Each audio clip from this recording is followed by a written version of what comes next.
ওকে, good morning সবাইকে। শোনা যাচ্ছে আমার কথা?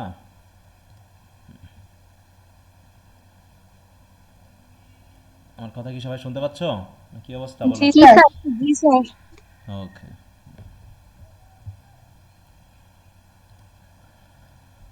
আমাদের পড়া চলছিল পোয়েটিক্স নিয়ে। আজকে আমরা দেখি 1 থেকে 6 পর্যন্ত হয়েছে তোমাদের পড়ানো। আমরা সরাসরি চলে যাই, সময়টাকে একটু আজকে একটু বেশি পড়তে হবে যদি পারি দেখি। হ্যাঁ, পোয়েটিক্স পোয়েটিক্স।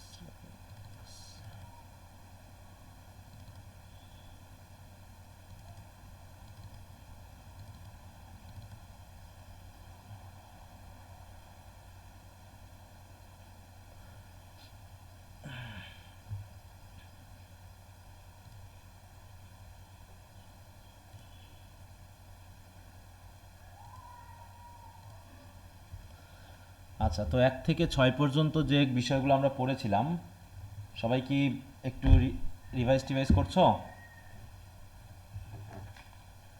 বলো,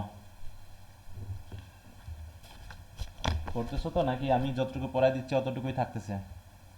না স্যার, দেখতেছি অল্প করে। হ্যাঁ, একটু ভালো করে দেখবা যেন একদম মানে পেজগুলো যেন মাথায় ভাসে, হ্যাঁ, একদম। আচ্ছা, তো যাই হোক, আমরা তাহলে পড়া শুরু করি। এ পর্যন্ত আমরা কয়েকটি বিষয় দেখেছি। ইমিটেশনের ব্যাপারটাকে দেখেছি, তারপরে হলো আহ, উৎপত্তি, তাই না? পোয়েট্রির উৎপত্তি এবং তার সাথে রিলেটেড তার ডেভেলপমেন্ট, পোয়েট্রি থেকে কিভাবে আমরা ড্রামাতে আসলাম, তারপরে আসলাম ড্রামার মধ্যে হলো ট্র্যাজেডি এবং কমেডি কিভাবে আসলো, সেখানকার কনটেক্সটগুলো কী বা আলোচনার বিষয়গুলো কী থাকে সেটা নিয়ে আমরা দেখেছি। And we have also scene that tragedy, we have got actually the definition of tragedy, and we have got the features and important elements, that is constituent elements of tragedy. তোমাদের মধ্যে কেউ বলতে পারবা যে এখানে যে 6টা এলিমেন্টের কথা বলা হয়েছে বা কনস্টিটিউয়েন্টসের কথা বলা হয়েছে সেগুলো কি কি? কেউ সিরিয়ালি বলতে পারবে? একটু হাত তুলো দেখি কে বলতে পারবে। ট্র্যাজেডির যে এলিমেন্টগুলো। আচ্ছা, শুধু মৌলির হাত পেয়েছি, বাকিরা কেউ বলতে পারবে না? আচ্ছা, সাথী হাত তুলেছিল। আচ্ছা, সাদিয়া হক। আচ্ছা, মৌলি একটু বলো দেখি শুনি। স্যার, ৬টা উপাদান হচ্ছে plot, character, diction, thought, spectacle and song. হুম। এর ভিতরে মোস্ট ইম্পর্টেন্ট ওয়ান কোনটা? Plot sir. হ্যাঁ, প্লটের ডেফিনেশনটা কি? What is plot actually? Sir, plot ওইটা মনে নাই। কে বলতে পারবে? What is plot? কে বলতে পারবে না? Sir, plot is the arrangement of the The incident. Incidents, হ্যাঁ, খুব ইজি একটা বিষয়, the অনেক ordered arrangement ordered. of the incidents. হ্যাঁ, অর্ডার্ড অ্যারেঞ্জমেন্টস অফ ইনসিডেন্টস, এই তো। মানে মনে রাখতো, পড়তে পড়তেই সব বললাম তো, কোশ্চেন আনসার পড়া হয়ে যায় তখনই যখন তুমি টেক্সটটা ভালো মতো পড়বা। এই এখন কেউ টেক্সটটা ঠিক মতো পড়বা না, ক্লাসগুলো করবা না, এবার যখন আমি কোশ্চেন আনসারগুলো দিতে শুরু করব তখন আসবে মাথায় হাত, স্যার কিচ্ছু পারতেছি না, এইগুলো কি মুখস্থ হয়? এত কঠিন জিনিস কি পড়া যায়? আরে টেক্সটই তো সব, এখানেই তো সব কিছু আছে। তোমার সমস্যাটা কোন জায়গায়? সমস্যাটা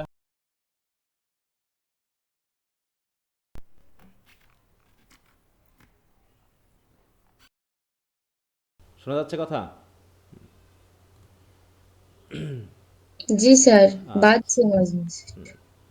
আচ্ছা, তো ঠিক আছে, তাহলে আমরা চলে যাই সরাসরি। তো যেহেতু রেকর্ডিং ক্লাসে সব কিছু থাকছে, একই জিনিস নিয়ে বারবার মনে হয় না আলোচনা করার দরকার, তোমরা বারবার একটু দেখে নিবা, রেকর্ডিংটা না বুঝতে পারলে বইগুলো একটু পড়বা ভালো করে, আর না বুঝতে পারলে ক্লাসে জিজ্ঞাসা করবে, এটাই।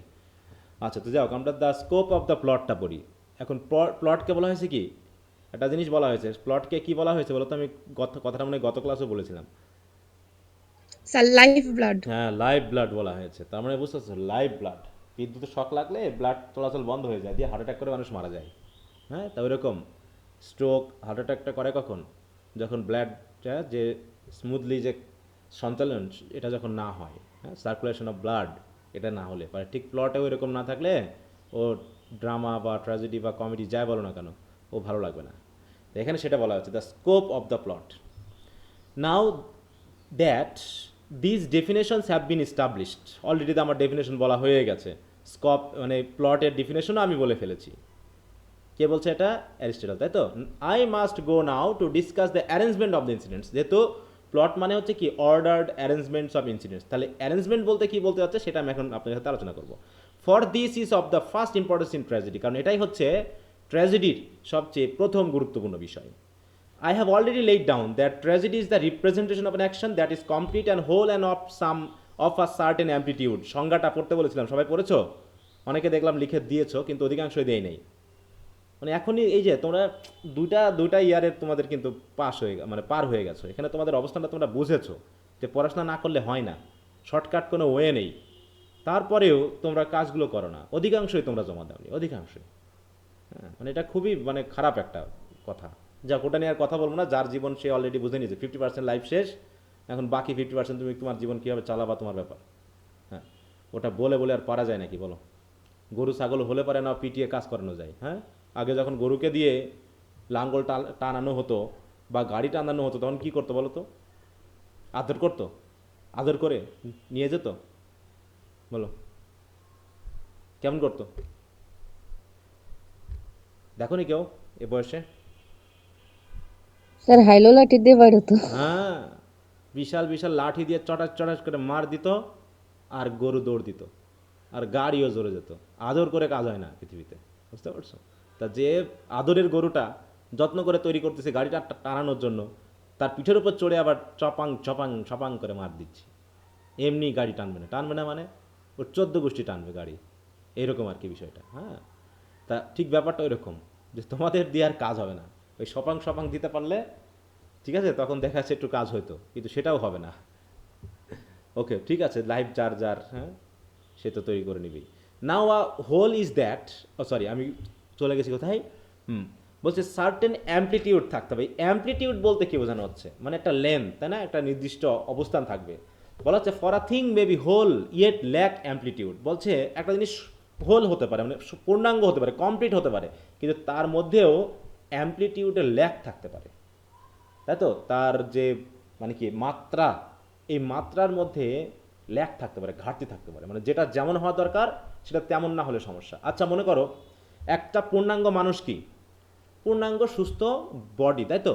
এটা হচ্ছে একজন মানুষের পূর্ণাঙ্গতা আমরা বলে থাকি। স্বাভাবিক মানুষের হাইট কত বলো? দেশ অনুসারে আমাদের কত স্বাভাবিক হাইট যদি আমরা বলি? 6 ফুট। হ্যাঁ, 6 ফুট ধরলাম। হ্যাঁ, 5 থেকে 6 ফুট, তাই তো একটা হাইট। এটা হলো একটা অ্যাম্পলিটিউড, যেটা আমাদের দেখতে ভালো লাগে আর কি। কিন্তু যদি কেউ 3 ফুট হয় আর কেউ যদি 10 ফুট হয়, এটা কি দেখতে ভালো লাগে বলো? না স্যার, অস্বাভাবিক। হ্যাঁ, সেই মানুষগুলো তো হোল, কারণ তাদের হাত পা সব ঠিক আছে, তারা হোল একটা পূর্ণাঙ্গ মানুষ। কিন্তু অ্যাম্পলিটিউডের জায়গায় গিয়ে ঝামেলা হয়ে গেছে। কারণ কি? অ্যাম্পলিটিউড হচ্ছে ওই যে বললাম, যে যে মাত্রার হবে সেই মাত্রাটাকে অ্যাম্পলিটিউড বলা হয়। একজন মানুষ 5 থেকে 6 ফিট এর মধ্যেই হবে, এটা হচ্ছে স্ট্যান্ডার্ড। তার থেকে যদি আমরা ছোট হই, 4 ফিট হোক, 3 ফিট হোক, তাহলে আমরা যেমন ওটাকে মানে কি বলছি, ইনকমপ্লিট বলছি, দেখতে ভালো লাগছে না বলছি। একইভাবে একজন যদি 10 ফিট হয়ে যায়, সেটাও আমাদের কাছে দেখতে ভালো লাগে না, মানে বেমানান লাগে। কিন্তু পুরোটাই হোল, কিন্তু মানে কমপ্লিট, সে কমপ্লিট। তো এই বলছে যে একটা জিনিস কমপ্লিট হতে পারে, কিন্তু তার ভিতরে অ্যাম্পলিটিউড ল্যাক করতে পারে। হ্যাঁ, ল্যাক হতে পারে। বলছে now a whole thing is that. তাহলে হোল বলতে আমরা কি বুঝি? যার ভিতরে কি থাকবে? That which has a beginning, a middle and an end. মানে একটা ওই যে প্যারাগ্রাফ লেখা বলি বা এসে লেখার ক্ষেত্রে আমরা শিখেছি, তাই তো, যে একটা কমপ্লিট প্যারাগ্রাফ মানে তার একটা টপিক সেন্টেন্স থাকবে, মাঝে বডি থাকবে, তারপর একটা কনক্লুডিং সেন্টেন্স থাকবে। একইভাবে আমরা এসে পড়েছি, যার একটা প্যারাগ্রাফিং থাকবে, ইন্ট্রোডাক্টরি প্যারাগ্রাফ, তারপর থাকবে কনক্লুডিং প্যারাগ্রাফ, আর মাঝখানে থেকে 2-5টা প্যারাগ্রাফ থাকতে পারে। এরকম একটা কমপ্লিট জিনিসকে বোঝানো হচ্ছে। এখন একটা এসে 1 পেজও হতে পারে, একটা এসে 500-700 পেজও, 1000 পেজও হতে পারে। অতএব সেটা কমপ্লিট হতে হলে দুটা জিনিস লাগবে। কি জিনিস? একটা বিগিনিং থাকবে, শেষে একটা এন্ড থাকবে, আর মাঝখানে মিডলে তুমি যা খুশি আলোচনা করো। এন্ডও ছোট, বিগিনিংও ছোট, কিন্তু মিডিলটা হচ্ছে আমার মেইন ডিসকাশনের জায়গা।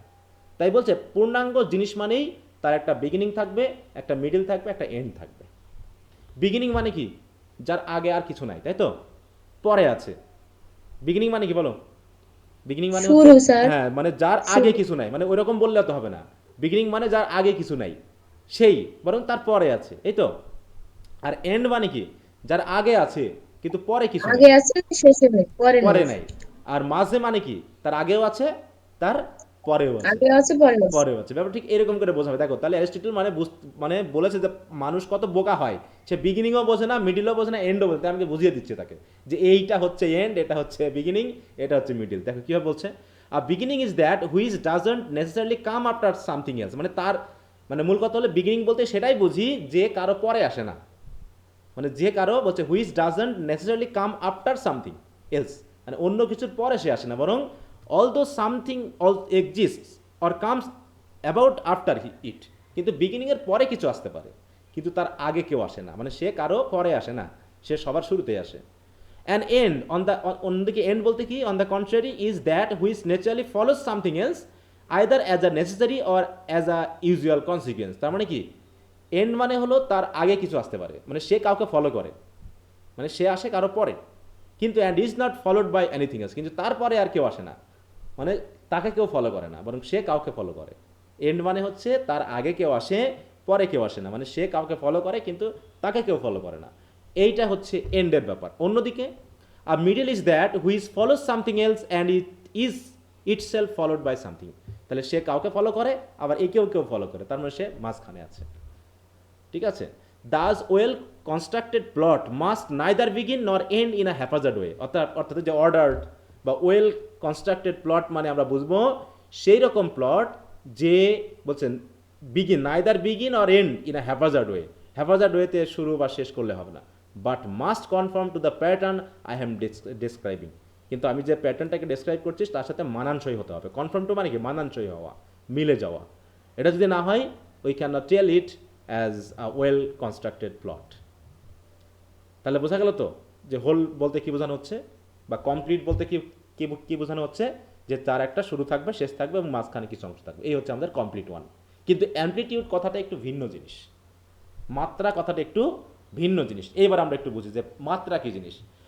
বলতেছে ফার্দার মোর, কমপ্লিট তো হলো, হোয়াট এভার ইজ বিউটিফুল, যা কিছু সুন্দর, weather it be a living creature or an object, সেটা কোনো জীবন্ত মানে জীব হোক অথবা কোনো জড়বস্তু হোক, made up of various parts, যেটা হয়তো বিভিন্ন পার্ট দিয়ে তৈরি, সেটা যেমনই হোক, সুন্দর হতে হলে must necessarily not only have it's parts properly ordered, শুধু পার্টগুলোকে প্রপারলি অর্ডার্ড হলেই চলবে না, হাত পা তো আর সবই ঠিক আছে কিন্তু সে 10 ফুট লম্বা, কিন্তু কি হতে হবে, but also be of an appropriate size.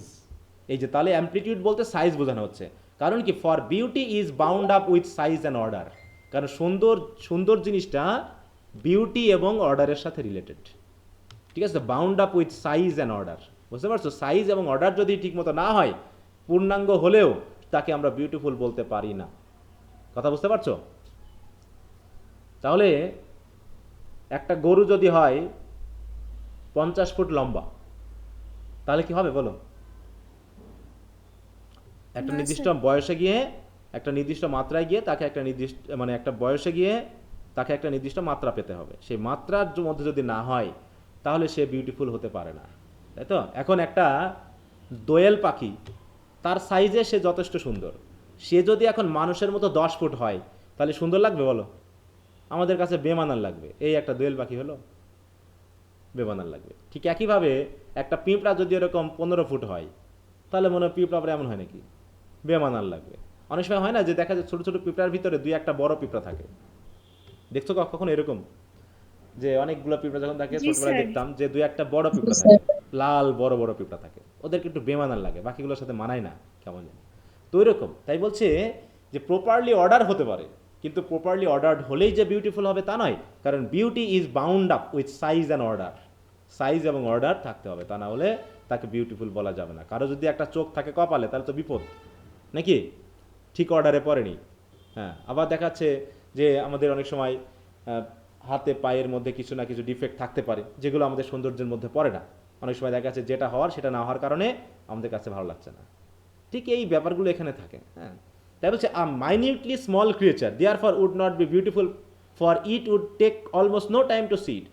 খুবই ছোট, যেটাকে আমরা ওই মানে কি খালি চোখে দেখতে পাই না, এরকম যদি জিনিস আমরা দেখি বা যদি পাই, ঠিক মতো, তাহলে ওটাকে কিন্তু আমরা বিউটিফুল বলতে পারবো না, কারণ আমাদের এটা দেখতে বা আমাদের পারসেপশনে এটার কোনো মানে অনুভূতি তৈরি করে না, তাই না? তাই বলছে কারণ এটা দেখতে কোনো টাইমই লাগে না, and our perception of it would be blurred. অতএব এই জন্য আমরা একে সুন্দর বলতে পারছি না। অন্যদিকে nor would an extremely large one for it could not be taken in all at once, কারণ একবারে আমরা দেখতে পাবো না। মনে করো একটা প্রাণী, সেটা হচ্ছে 50 ফুট লম্বা, 50 ফুট লম্বা, আমরা কি ওটাকে একবারে দেখতে পাবো? ঠিক মানে কি বলবো, ওই হাতির, এই সরি কানাদের হাতি দেখার মতো, এটা আছে না যে ব্লাইন্ড পিপলদের হাতি দেখার মতো। তারা কি করছে, এক একজন এক একটা পার্ট দেখার কারণে এক একভাবে বলছে, হাতি হচ্ছে থাম্বের মতো, হাতি কুলার মতো, হাতি দেওয়ালের মতো। তো ওইরকম মনে করো একটা, ওইরকম একটা হাতি মনে করো প্রায় 50 ফুট বা 60 ফুট লম্বা, তাই তো, বা হচ্ছে বিশাল উঁচু। এখন আমরা কি একবারে এক দৃষ্টিতে দেখতে পাবো ওটাকে, নাকি আলাদা আলাদা পার্ট দেখতে হবে আমাদের? বলো। আলাদা আলাদা আলাদা আলাদা পার্ট। পার্ট দেখতে হবে। আলাদা আলাদা পার্ট দেখতে গেলে আমরা যখন পূর্ণাঙ্গভাবে বিষয়টাকে পারচিভ করতে পারবো না, তখন তো ওটাকে আমরা বিউটিফুল বলতে পারবো না। তাই বলছে nor would an extremely large one for it can not be taken an in all at once, মানে একবারে দেখা যাচ্ছে না, and its unity and wholeness would be lost to the view of the beholder. তাই বলছে যে দেখতে চাইবে, বিহোল্ডারের ভিউয়ে তার যে হোলনেস, সেটা কী হবে, ইউনিটি বা হোলনেসটাকে আমরা একসাথে আনতে পারবো না, মানে লস্ট হবে বারবার। সে কারণেই আমরা ওকে সুন্দর বলতে পারবো না। For example, there were a creature 1000 miles long, মনে করো 1000 মাইলেরও বেশি লম্বা একটা ক্রিয়েচার, সেটাকে আমরা একবারে এক চোখে দেখতে পাবো না নিশ্চয়ই। তার মানে এটাকে আমরা সুন্দর বলতে পারছি না, কারণ আমাদের পারসেপশনে আসছে না, এবং তার সৌন্দর্যটা ব্যাপারটা বুঝতে হলে আমাকে পূর্ণাঙ্গভাবে দেখতে হবে। এই পূর্ণাঙ্গটা না দেখতে পাইলে আমাদের সৌন্দর্যটা লস্ট হবে। কেমন একটা মানুষের ক্ষেত্রে এমনটা হয়, মনে করো একটা মেয়ে খুবই সুন্দরী, বা একটা ছেলে হয়তো খুব হ্যান্ডসাম, ঠিক আছে, তোমার প্রথম দেখায় তাকে খুব ভালো লাগছে, বুঝতে পারছো, খুব প্রথম দেখায় খুব ভালো লাগছে, কিন্তু দেখা গেল তুমি যতদিন না তার সাথে কথা বলেছো ততদিন পর্যন্ত সে তোমার কাছে খুবই সুন্দর ছিল। এবার তুমি তার সাথে একদিন কথা বলেছো, কিন্তু দেখা যাচ্ছে মেয়েটার গলা অনেকটা পুরুষদের মতো, একটু মোটা গলা, বা হতে পারে যে তার আচরণটা খুব খারাপ, মানে খুবই রুক্ষ টাইপের আচরণ। তোমার কাছে কি তারপরের দিন থেকে আর ভালো লাগবে? বলো তো। তোমার না ভিতরে স্যার, যে একটা শুধু দৃষ্টিভঙ্গি ছিল, তুমি যে তাকে সুন্দর বলে মানছিলা, তো জাস্ট তার বাহ্যিক চেহারা দিয়ে তোমার কিন্তু ভালো লাগবে না। আবার এমনও হতে পারে যে মেয়েটা দেখতে হয়তো অত সুন্দরী না, কিন্তু কোনো কারণে তোমার সাথে তার দেখা হয়েছে, তার আচরণ তোমার এত ভালো লাগছে যে সেদিন থেকে মনে হচ্ছে না এই খুব ভালো। অতএব পূর্ণাঙ্গ ব্যাপারটা বোঝার পরবর্তীতে আমরা কিন্তু একজন বিউটিফুল বা একটা বিউটিফুল বিষয়কে পারসিভ করতে পারি। কোনো না কোনো জায়গায় একটু খামতি হলেই সেটাকে আমরা আমাদের সেই সৌন্দর্যের বোধটা কিন্তু হারিয়ে যায়। তো এখানে এই জন্য তিনি বলতে চাইলেন যে প্লট হতে হলে এরকম একটা স্কোপ থাকতে হবে, শুধু লম্বা চওড়া হলেই হবে না, তাই তো, তার ভিতরে হোলনেস থাকলেই হবে না, বাট নির্দিষ্ট মাত্রা থাকতে হবে, যে মাত্রা আমাকে হেল্প করবে পুরো গল্পটা বোঝার জন্য।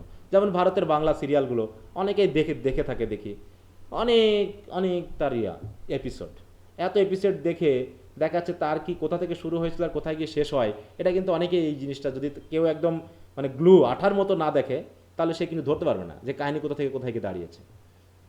তো ওই রকম নাটক দেখে তো মানে মজা পাওয়া যাবে না, তাই সেটা বলতে চাইছে। Now in just the same way, হচ্ছে একইভাবে as living creature organisms compounded of many parts must be of a reasonable size, তাহলে এগুলোও যেমন একটা রিজনেবল সাইজ হতে হবে, so that they can be easily taken in by the eye, so too plots must be of a reasonable length.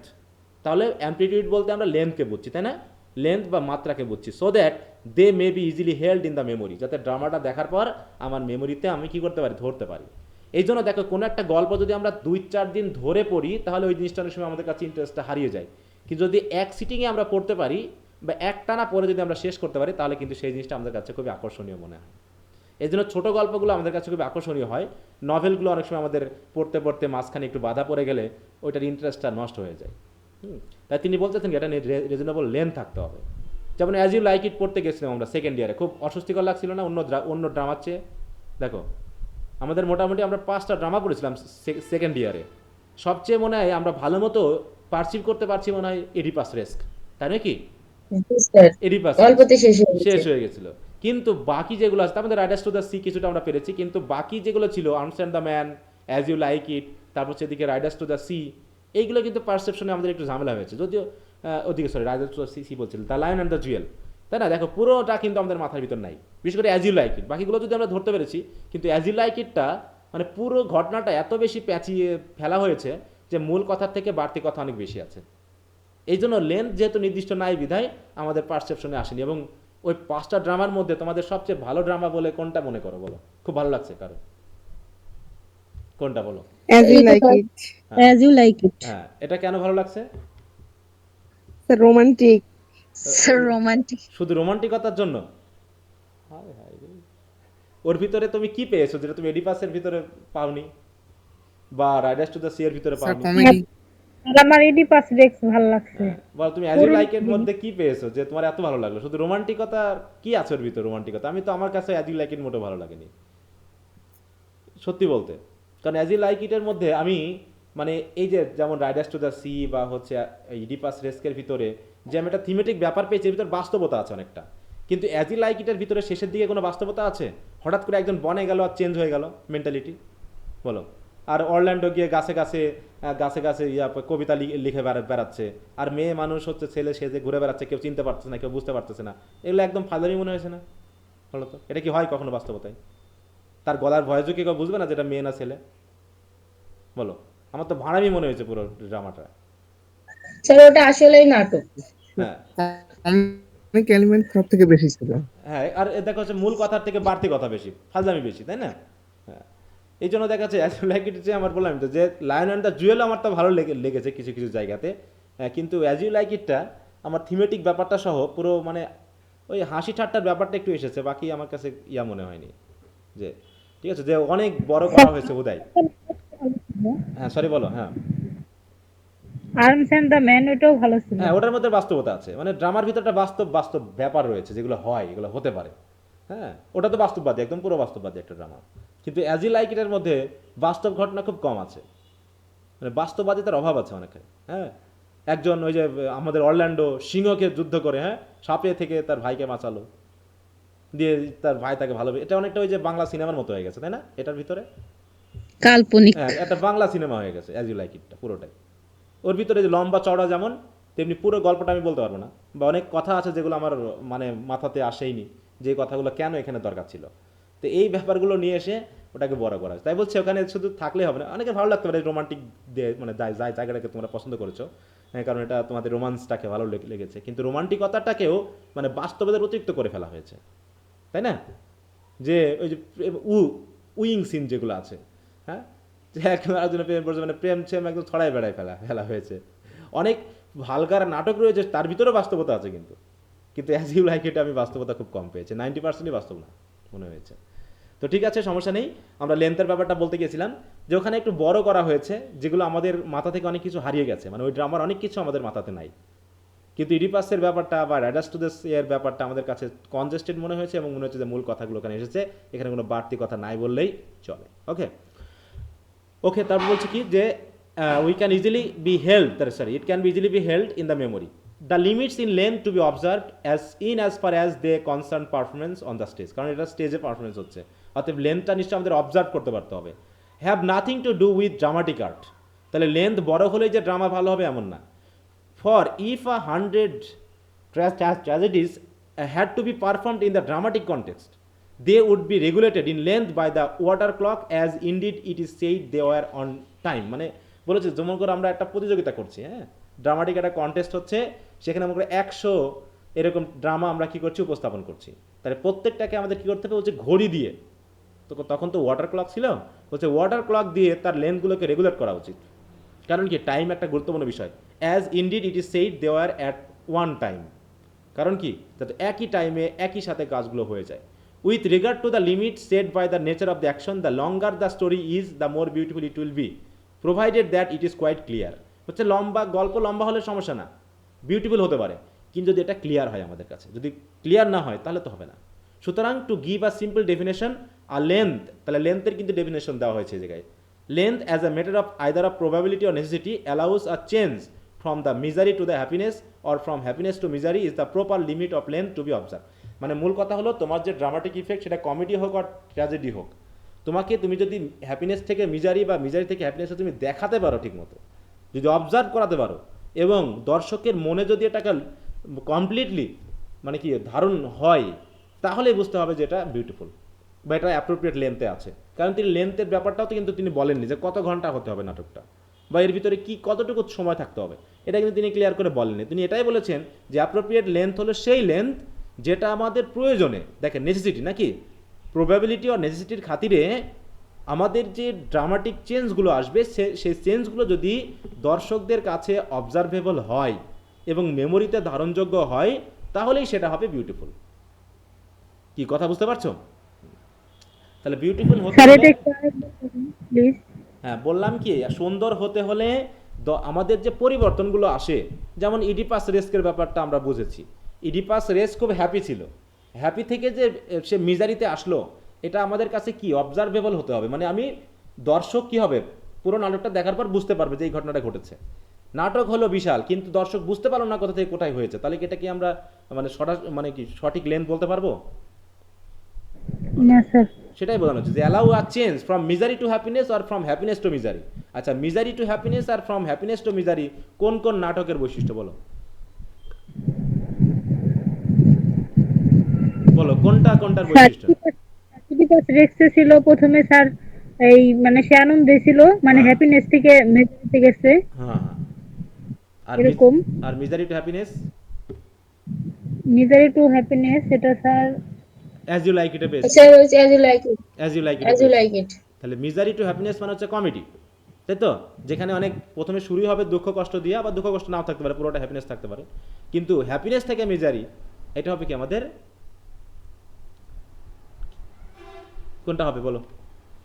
Tragedy sir. হ্যাঁ, tragedy, যেটা আমরা এডিপাস রেসকে দেখছি, যদিও আমরা রাইডার্স টু দ্য সিটা দেখেছি শুরু থেকেই, এখানে কোনো হ্যাপিনেসের কোনো চিহ্ন নাই নাকি, পুরোটাই একদম মিজারি এখানে দিকে দেখানো হয়েছে। তো এটা মূল কথা এটাই যে আমাদের চেঞ্জটা আমরা ধরতে পারবো, দর্শকটা ধরতে পারবে যে কোথায় পরিবর্তনটা হয়েছে, কোথায় হ্যাপিনেসটা টার্ন ইনটু মিজারি, অথবা কোথায় মিজারি টার্নস ইনটু হ্যাপিনেস। এই ব্যাপারটা অবজারভেবল হতে হবে এবং আন্ডারস্ট্যান্ডেবল হতে হবে। যদি হয় তাহলে বুঝতে হবে ড্রামার লেন্থটা ঠিক আছে, কারণ তিনি সরাসরি একদম মানে বেঁধে দিতে পারেন যে এত ওয়ার্ডের হতে হবে বা এত সিন বা প্লটের হতে হবে, এরকমভাবে তিনি কিন্তু বলতে পারেননি। তিনি শুধু বলেছেন আমাদের কাছে মোটামুটি বোধগম্য হলেই বুঝে নিব যে আমাদের এটা ঠিক আছে। আচ্ছা, এরপর আসি আমরা ইউনিটি অফ প্লট। তাহলে আমরা এতক্ষণ ধরে স্কোপ বা লেন্থ বা অ্যাম্পলিটিউড সম্পর্কে জানলাম প্লটের, ঠিক আছে। এরপর আমরা ইউনিটি অফ প্লট, তাহলে ইউনিটিটা কি সেটা আমরা এখন দেখব। ইউনিটিটা খুবই গুরুত্বপূর্ণ, কারণ একটা গল্পের সাথে একটা খুব একটা ইউনাইটেড হতে হবে, তা নাহলে হবে না। তাই বলছে ইউনিটি অফ প্লট। স্যার। হ্যাঁ বলো। স্যার অ্যাপটিটিউড বলতে কি স্যার লেন্থ কি বুঝাইছে এটা বললেন, মানে ধরে হ্যাঁ থাকতে হ্যাঁ পারিনি। হ্যাঁ হ্যাঁ, ওটাই ওটাই। অ্যাম্পলিটিউড মানে হচ্ছে অ্যাপ্রোপ্রিয়েট লেন্থ, হ্যাঁ, ও, মাত্রা বা সীমা, ঠিক আছে, অ্যাপ্রোপ্রিয়েট মাত্রায় বা অ্যাপ্রোপ্রিয়েট সীমায়, এরকম আর কি বিষয়টা। এখন উনি কি বললেন যে কতটুকু লেন্থ হতে হবে, এত মাইল বা এত কিলোমিটার, এরকম কিছু বলা হয়েছে ড্রামার না। লেন্থ কতটুকু হবে? তাহলে লেন্থের সংজ্ঞাটা তিনি কি দিলেন, ডেফিনেশনটা শেষ পর্যন্ত কোন জায়গায় আছে ডেফিনেশনটা? স্যার এই যে লাস্টের প্যারায় যে ছিল যে মানে সংজ্ঞাটা ওই যে আন্ডারলাইন করা। এটাই হচ্ছে লেন্থের ডেফিনেশন, ঠিক আছে। জি স্যার। স্যার এটা কি মুখস্থ রাখবো? অবশ্যই মুখস্থ করে ফেলবা, কারণ এটা তুমি এখন কি করো, তুমি কি আসলে সরাসরি যদি প্লটের কোশ্চেন আসেই তুমি কি এই কোটেশনটা দিবা কিনা, যদি দাও তাহলে মুখস্থ রাখবা, আর যদি মনে হয় দূর এত কোটেশন মুখস্থ করে লাভ নেই, অধিকাংশ তোমরা দাও না। এটা আমি আমার মতো করে তোমাকে বলে যাচ্ছি, আমার কাজ হচ্ছে তোমাকে দেখানো, তোমাকে বোঝানো, তোমাকে তোমাকে গলাতে একটু গিলিয়ে দেওয়াও না, হজম করানো আমার সামর্থ্য নেই, আছে কি বলো? তুমি যদি খেতে না চাও, তোমাকে মুখে আমি ঢুকিয়ে দিতে পারবো, কিন্তু গেলাতে পারবো না নিশ্চয়ই। আরটা হলো মুখ দিয়ে গেলাতে পারলেও হজম ক্ষমতা তোমার নিজের থাকতে হবে, ঠিক আছে। ঠিক এই ব্যাপারটা বুঝে তোমাকে আগাতে হবে, কারণ একই প্রশ্নে কেউ 3-4টাতে ফেল করে যাচ্ছে, আবার একই প্রশ্নে কেউ তো অনেক ভালো রেজাল্ট করছে। তাহলে এটা হচ্ছে যার যার ইচ্ছা শক্তি সামর্থ্য ক্ষমতার উপর। এখন স্যারের দোষ দিয়েও লাভ নেই, আর ওই কোশ্চেন আনসারের দোষ দিয়েও লাভ নেই। তুমি যা হজম করবা তোমার শরীর তেমন হবে। কেউ খেয়ে দিয়ে অনেক মোটা হয়, আবার কেউ খাওয়া কন্ট্রোল করে অনেকে নির্দিষ্ট মাত্রায় থাকে, আবার কেউ খেতে পায় না বলে অসুস্থ হয়ে যায়। সব ধরনের পৃথিবীতে উদাহরণ আছে। একদল একদমই খেতে পায় না, আর একদল খাবার নষ্ট করে, এরকমও আছে। যে দল খেতে পায় না সে দলের সমস্যাটা কোন জায়গায় বলো? তারা আসলে কি মন্দ ভাগ্য নিয়ে জন্মেছে, নাকি এক পর্যায়ে তারা অলস ছিল বলো? জীবন, স্যার কর্ম ছিল। হ্যাঁ, মানে এক সময় তারা অলস ছিল, আমার কাছে এটা মনে হচ্ছে অসুস্থ হওয়াতে একটা জিনিস, কিছু কিছু কারণ আছে, যেমন অসুস্থতা একটা কারণ আছে, তারপর হচ্ছে তোমার পরিবার থেকে দূরে সরে একটা ব্যাপার আছে, কিন্তু আমার কাছে অধিকাংশ মনে হয়েছে অধিকাংশ মানুষ যারা গরিব তাদের একটা বিষয় রয়েছে, তারা একসময় যে সময় নিজেকে কষ্ট করার দরকার ছিল, পরিশ্রম করার দরকার ছিল, নিজেকে যোগ্য করে তোলার জন্য দরকার ছিল, সেগুলো তারা করেনি। এই পর্যায়ে এসে তারা এখন আর কিছুই করতে পারছে না। এইখানে হচ্ছে গরিব। এই জাতীয় লোক দেখলে আমার মাথা গরম হয়ে যায়।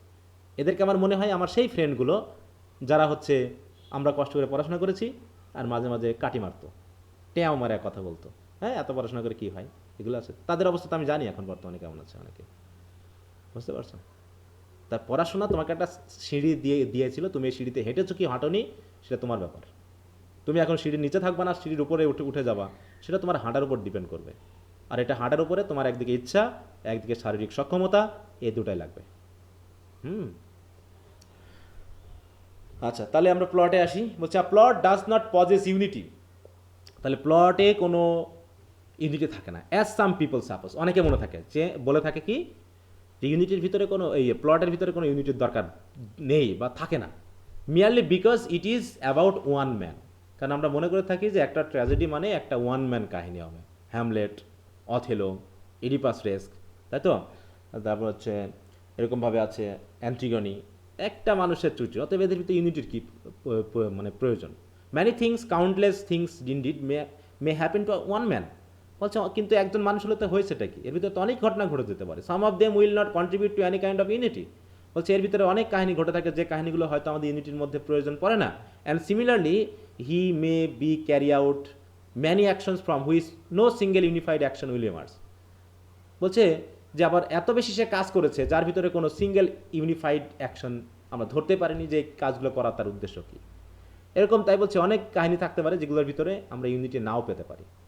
It seems therefore that all those poets have been on the wrong track who have written in Heraclite or a Theseid or some other poem of this kind in belief that Heracles, being a single person, his story must necessarily possess unity. তাহলে বলতেছে তাহলে যারা এই কথাটা মনে করেছে যে প্লটের ভিতরে কোনো ইউনিটির প্রয়োজন নেই, কিন্তু অ্যারিস্টটলের মতে যে সিঙ্গেল ম্যান হলেও একটা প্লট হয়তো একটা সিঙ্গেল ম্যান সম্পর্কে, কিন্তু তিনি তো অনেক কাজ করে থাকেন, অনেক কাজই তো আসে, কিন্তু যদি তার ভিতরে হয়তো কিছু কাজ আছে যেগুলো ইউনিটির জন্য প্রয়োজন নেই, কিন্তু অনেক কাজই তো আছে যার ভিতরে ইউনিটির প্রয়োজন আছে। যদি আমরা ইউনিটি না দিই তখন সেগুলো হয়তো বা দেখাচ্ছে আমাদের কাছে বোধগম্য নাও হতে পারে। এই জন্য অ্যারিস্টটল বলছেন কি যে যে সকল পয়েটেরা তারা মনে করেছে যে ইউনিটির প্রয়োজন নেই, তারা মনে হয় রং ট্র্যাকে আছে, তাই তো? According to Aristotle, those who think that no unity is necessary in the plot, they have been termed as wrong in their thinking. বিশেষ করে এখানে দুইটা পয়েমের কথা বলা হয়েছে, হেরাক্লেইড অর থিসেইড, মানে এপিক পয়েম, যেখানে আমরা দেখছি সাম অথবা some other poems of this kind in the believe that Heracles being a single person his story must necessarily possess unity. অতএব সেটা যদি আমরা একটু বিবেচনা করে দেখি তাহলে বুঝতে হবে যে হেরাক্লিস একটা সিঙ্গেল পার্সন হওয়া সত্ত্বেও তার কাহিনীর মধ্যে বা তার অ্যাকশনের মধ্যে অবশ্যই ইউনিটি থাকা প্রয়োজন ছিল। Homer, exceptional in this as in all other respects, seems whether by art or by instinct to have been well aware of what was required. এর ভিতরে তিনি হোমারকেই পেয়েছেন যিনি আসলে এই বিষয়ে সতর্ক ছিলেন যে একজন মানুষের অনেক অ্যাক্টিভিটি থাকতে পারে, যেমন ওডিসিউসের প্রচুর অ্যাক্টিভিটি আছে, অনেক কিছু তার জীবনে ঘটেছে, কিন্তু সেগুলোর ভিতরে যদি লিঙ্ক না থাকে এবং সেই লিঙ্কটা যদি আমাকে শেষ পর্যন্ত একটা জায়গাতে পৌঁছে না দেয়, একটা থিমেটিক আইডিয়াতে পৌঁছে না দেয়, তাহলে তো হবে না। এক্ষেত্রে হোমার অবশ্যই সতর্ক ছিলেন। তিনি ছিলেন কি বলছে কি, সেটা আর্টের মাধ্যমে হোক অথবা ইনস্টিংক্টের মাধ্যমে হোক, মানে কি তার নিজস্ব বৈশিষ্ট্য দিয়ে হোক অথবা আর্টটাকে সুন্দরভাবে তুলে ধরার জন্য হোক, তিনি এই বিষয়ে সতর্ক ছিলেন যে আসলে আমার কোন জিনিসটা প্রয়োজন ছিল। In writing is Odyssey he did not put in everything that happen to Odysseus. অতএব সব কিছুকে তিনি কিন্তু নাটকে নিয়ে আসেননি, তার এই এপিকে আনেননি, যেগুলো অনেক কিছুই ঘটেছিল, যেগুলো সবগুলো তিনি কিন্তু ওডিসিউস এই ড্রামাতে আনেননি। That he was wounded on Mount Parnassus for example, or that he feigned madness at the time of the call to arms. হ্যাঁ, যে অনেক সময় যখন যুদ্ধের জন্য তাকে ডাকা হয়েছিল সে একটু পাগলের ভান করেছিল, সে যুদ্ধে যাবে না বলে, তাই তো? বলছে কি ফর ইট, তাহলে এই যে সে ভান করেছিল বা সে অসুস্থ হয়ে পড়েছিল, আহত হয়েছিল, এইগুলোর কাহিনী এখানে আনার প্রয়োজন নেই। For it was not a matter of necessity or নর probability that either of this incident should have lead to the other. এই কাহিনীগুলোর জন্য যে পরবর্তীতে কোনো মানে কাহিনী অর্ডারের সমস্যা হয়েছে এমনটা না, অতএব যেগুলো আমার প্রয়োজন নেই সেগুলো আমার আনার দরকার নেই, কিন্তু সবগুলো নিয়ে এসে হ্যাফাজার্ড ওয়েতে আমি যদি সব দেওয়ার চেষ্টা করি তাহলে সেটা আমাদের কিন্তু প্রপার একটা রাইটিং হবে না। তাই বলছে দেখো, or on the contrary he constructed the Odyssey round a single action of the kind I have spoken of and he did this with the Iliad too. ইলিয়াডেও তিনি একই এক কাজ করেছেন, যে তিনি সবগুলোকে নিয়ে একটা রাউন্ডেড সিঙ্গেল অ্যাকশনে মিলিয়েছেন, যে অনেক ইনসিডেন্ট ঘটেছে, অনেক অ্যাক্টিভিটি ঘটেছে তার জীবনে, কিন্তু সবগুলোকে নিয়ে এসে তিনি একটা সিঙ্গেল ইউনিফাইড অ্যাকশনে দিয়েছেন, যেটা হয়তোবা আমাদের বুঝতে সুবিধা হয়েছে যে শেষ পর্যন্ত এপিকটা এই জায়গায় গিয়ে দাঁড়িয়েছে। Thus, just as in other initiative art, each individual representation is the representation of a single object, so too the plot of a play. প্লটটাও তাহলে একই রকম, being the representation of an action must present itself a unified whole. তাহলে শুধু whole হলে হবে না, বা শুধু একটা অ্যাম্পলিটিউড হলে হবে না, হতে হবে ইউনিফাইড। প্রত্যেকটা ঘটনার প্রতি একটা ইউনিটি থাকতে হবে, লিঙ্ক থাকতে হবে, যেমন একটা সুতা টানলে সবগুলো সুতাতে যেন একটা টান পড়ে যায়, এরকম একটা বিষয় থাকতে হবে। Its various incidents must be so arranged, তাই বলছে প্রত্যেকটা ঘটনা এমনভাবে অ্যারেঞ্জ করতে হবে that if any one of them is differently placed or taken away the effect of the wholeness will be seriously disrupted.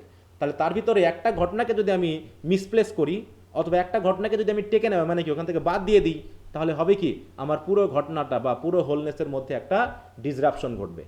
তাহলে এইরকমভাবে আমাকে ইউনিটি দিতে হবে। ওই ধরুন একটা সুতা টানলে যেমন প্রত্যেকটা সুতার মধ্যে একটা টান পড়ে যাবে, ওইরকম একটা ঘটনা যদি আমি বাদ পড়ে দিই, মানে বাদ ফেলে দিই, বা একটা ঘটনাকে যদি আমি একটু মিসপ্লেস করি, তাহলে দর্শক বুঝতে পারবে যে কোথায় ঝামেলা হয়েছে। তারপর যে for if the presence or absence of something makes no apparent difference it is no real part of the whole. তার মানে কি কারো উপস্থিতি এবং অনুপস্থিতি যদি আমার মধ্যে কোনো ডিফারেন্স তৈরি না করে, তাহলে আসলে এটা নাটকের প্রয়োজনই ছিল না। তারপরে নাটকের প্রয়োজন সেই অংশটা যেটার বাদ দিলে পারে বা বাড়তি কোনো কিছু অ্যাড করলে পারে সেটা নাটকের, তাই তো, বা হচ্ছে কাহিনীর অংশের মধ্যে একটা ডিসরাপশন তৈরি করবে, সেটা হচ্ছে অপ্রয়োজনীয়। ঠিক আছে তো? হ্যাঁ, তাহলে সেটা হচ্ছে কি অপ্রয়োজনীয়, যেটা মানে কোনো পার্থক্য তৈরি করছে না, এটার জন্য আমার প্রয়োজন নেই। আচ্ছা, কি কথাটা কি বুঝতে পেরেছো? যে আসলে এখানে ওই ইউনিটি বলতে কি বোঝানো হয়েছে, যে অনেকগুলো ইনসিডেন্টের মধ্যে কি থাকতে হবে, একটা লিঙ্ক থাকতে হবে, তাই তো? আমার মূল ঘটনার সাথে কি থাকতে হবে, লিঙ্ক থাকতে হবে। এই লিঙ্কটা যদি আমি ধরতে পারি বা লিঙ্কটা যদি আমি দিতে পারি, তাহলে আমার ইউনিটি আসবে, না হয় ইউনিটি আসবে না বা ইউনিফাইড হবে না। তাহলে এখানে তিনি দেখিয়েছেন যে কিছু রাইটার আছেন যারা ইউনিটি মেনটেন করেননি, ঠিক আছে তো, আর কিছু রাইটার আছে, বিশেষ করে হোমারের কথা তিনি এখানে বলেছেন, যিনি কী করেছেন, ইউনিটি মেনটেন করেছেন, এবং যেটা তার কাহিনীর সাথে, যে ঘটনাগুলো তার কাহিনীর সাথে সম্পর্কিত না, সেগুলোকে তিনি এড়িয়ে যাওয়ার চেষ্টা করেছেন। আচ্ছা, কি বুঝতে পারছো? বলো, শোনা যাচ্ছে আমার কথা নাকি শোনা যাচ্ছে না? জি স্যার। স্যার আচ্ছা, কি এই যে হেরাক্লেইড, এখানে কি ইউনিটি ছিল না? মানে এই গল্পটা তো আমরা পড়ি নাই, হ্যাঁ তো ওই যে এখানে বলছে, যে বললো হ্যাঁ ওর যে ছিল না, কারণ কি বলছে কি, যে it seems therefore that all those points have been on the wrong track. তার মানে কি সবাই কি রং ট্র্যাকে ছিল, কারণ কি হু হ্যাভ রিটেন এই যে Heracleid or a Theseid or some other kind of poetry. ঠিক আছে তো, কারণ কি যে এইগুলোতে ইউনিটি ছিল না, এগুলোর ভিতর থাকতে হতো, বুঝতে পারছো? জি স্যার। হ্যাঁ,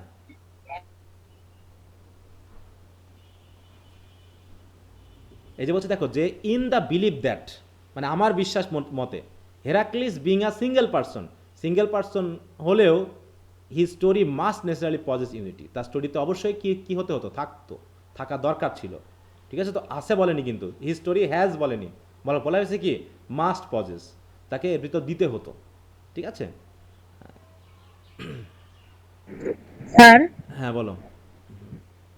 স্যার লাস্টের যে কথাটা, মানে আপনি যেটা বললেন যে মানে এমন একটা মানে কথা, মানে যেটা যদি নোবেল বা কোনো গল্পে যদি ওটা না থাকে, তাহলে মানে কোনো ক্ষতি হবে না বা দর্শকের বুঝতে অসুবিধা হবে না, এটা বুঝাইছেন? হ্যাঁ হ্যাঁ, এটাই তো বোঝানো হয়েছে, যে কোনো ইফেক্ট পড়বে না যার উপস্থিতি বা অনুপস্থিতিতে।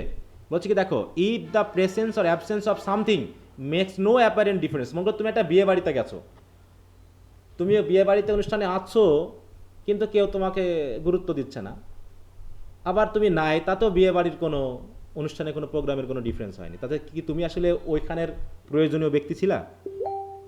বলো। না স্যার। তাহলে এখন যে ঘটনাতে আমি যদি বাদও দিই বা বাড়তি আনি, কিন্তু আমার স্টোরির ভিতরে কোনো ইফেক্ট ফেলছে না, কোনো ডিফারেন্স হচ্ছে না, তাহলে দরকার নেই। বলছে কি যে ইউনিফাইডটা সেটাই যেটার যদি আমি বাদ দিই, তাই তো, অথবা যদি আমি মিসপ্লেস করি, এক জায়গায় ছিল আর এক জায়গায় দিই, তাহলে পুরো ঘটনাটার মধ্যে একটা ডিসরাপশন ঘটবে, তাই তো। কারো উপস্থিতিতে প্রোগ্রাম ভালো হবে আর কোনো অনুপস্থিতিতে প্রোগ্রামটা খারাপ হবে। তাহলে এটা মানে কি সে প্রয়োজনীয় ব্যক্তি ছিল ওই জায়গার। আর যা থাকা না থাকাতে কোনো কিছু যায় আসে না, সেটা তাহলে তো এটা তো সিম্পল কথা একটা, তাই না? এটা একটা সিম্পল ঘটনা, সিম্পল কথা। জি স্যার। তাহলে সেই ইম্পর্টেন্ট ঘটনাগুলো বুঝতে পারতে হবে, বুঝে সেইগুলোকে আমাকে আমার কাহিনীর মধ্যে দিতে হবে। এদিকে আবার ঝড় শুরু হলো নাকি আমাদের এদিকে? আবহাওয়া খারাপ। জি স্যার, অনেক মেঘ হয়েছে। আমার কারেন্ট না গেলে হয়। এবার হচ্ছে চ্যাপ্টার 9-এ আসি। আমাদের এখানে চলে গেছে অলরেডি। চলে গেছে না? আচ্ছা, এবার আসি poetic truth and historical truth. এটা নিয়ে আমরা কথা বলেছিলাম এর আগে, যে পয়েটিক ট্রুথ কি আর হিস্ট্রিক্যাল ট্রুথ কি। হ্যাঁ, এটা ক্লিয়ার হতে হবে, কারণ আমাদের লিটারেরিতে কোনটা প্রয়োজন, হিস্ট্রিক্যাল ট্রুথ না পয়েটিক ট্রুথ? বলো। পোয়েটিক। আর একটা হচ্ছে পয়েটিক লাইসেন্স বলে আমরা একটা কথা পড়েছিলাম, তাই না? পয়েটিক লাইসেন্স সেকেন্ড ইয়ারে পড়েছিলাম। কার কবিতা পড়তে গিয়ে বলো তো? মনে আছে পয়েটিক লাইসেন্স কথাটা কার কবিতার ক্ষেত্রে? হ্যাঁ, লর্ড বায়রনের ক্ষেত্রে। তার মানে কি পয়েটরা নিজের এই পয়েটিক লাইসেন্সটা কিসের জন্য দরকার ছিল বলো তো? কোন ক্ষেত্রে দরকার ছিল? গুরুত্ব দেওনি তোমরা মনে কথাটাই। এটা বিশেষ করে ওয়ার্ড অ্যারেঞ্জমেন্টের ক্ষেত্রে, তাই তো, ওয়ার্ড মেকিং এর ক্ষেত্রে, সেন্টেন্স স্ট্রাকচারের ক্ষেত্রে তারা নিজের মতো করে সেন্টেন্স মেক করতে পারবে, ওয়ার্ড ফ্রেজ গঠন করতে পারবে, ঠিক আছে তো। অতএব এদেরকে সেই লাইসেন্স দিয়ে দেওয়া হয়েছে। এমনকি তারা লিটারারি ওয়েতে হলেও সবাইকে যার যার মতো করে আইরনিক্যাল ওয়েতে বা সিম্বলিক ওয়েতে বাঁশ দিতে পারবে, তাদেরকে কেউ ধরতে আসবে না। বুঝতে পারছো?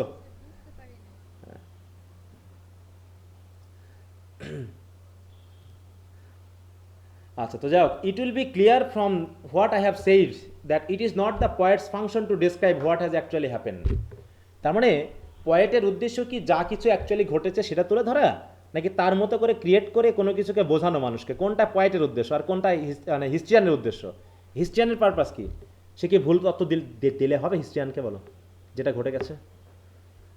না স্যার, হিস্ট্রিয়ান হিস্ট্রিতে যেটা হবে সেটাই বলতে হ্যাঁ হবে। বলতে হবে, তার থেকে তিনি বাড়তি কোনো কিছু বলতে পারবেন না। কিন্তু পয়েটের উদ্দেশ্য হলো কোনো একটা ঘটনা ঘটেছে, সে দেখেছে, কিন্তু তার উদ্দেশ্য না ওই ঘটনাকে সরাসরি বলা, বরং সেই ঘটনাকে কেন্দ্র করে তিনি তার মতো করে একটা ঘটনা তৈরি করে নিয়ে মানুষকে একটা শিক্ষা দেওয়ার জন্য ব্যবস্থা করতেই পারেন।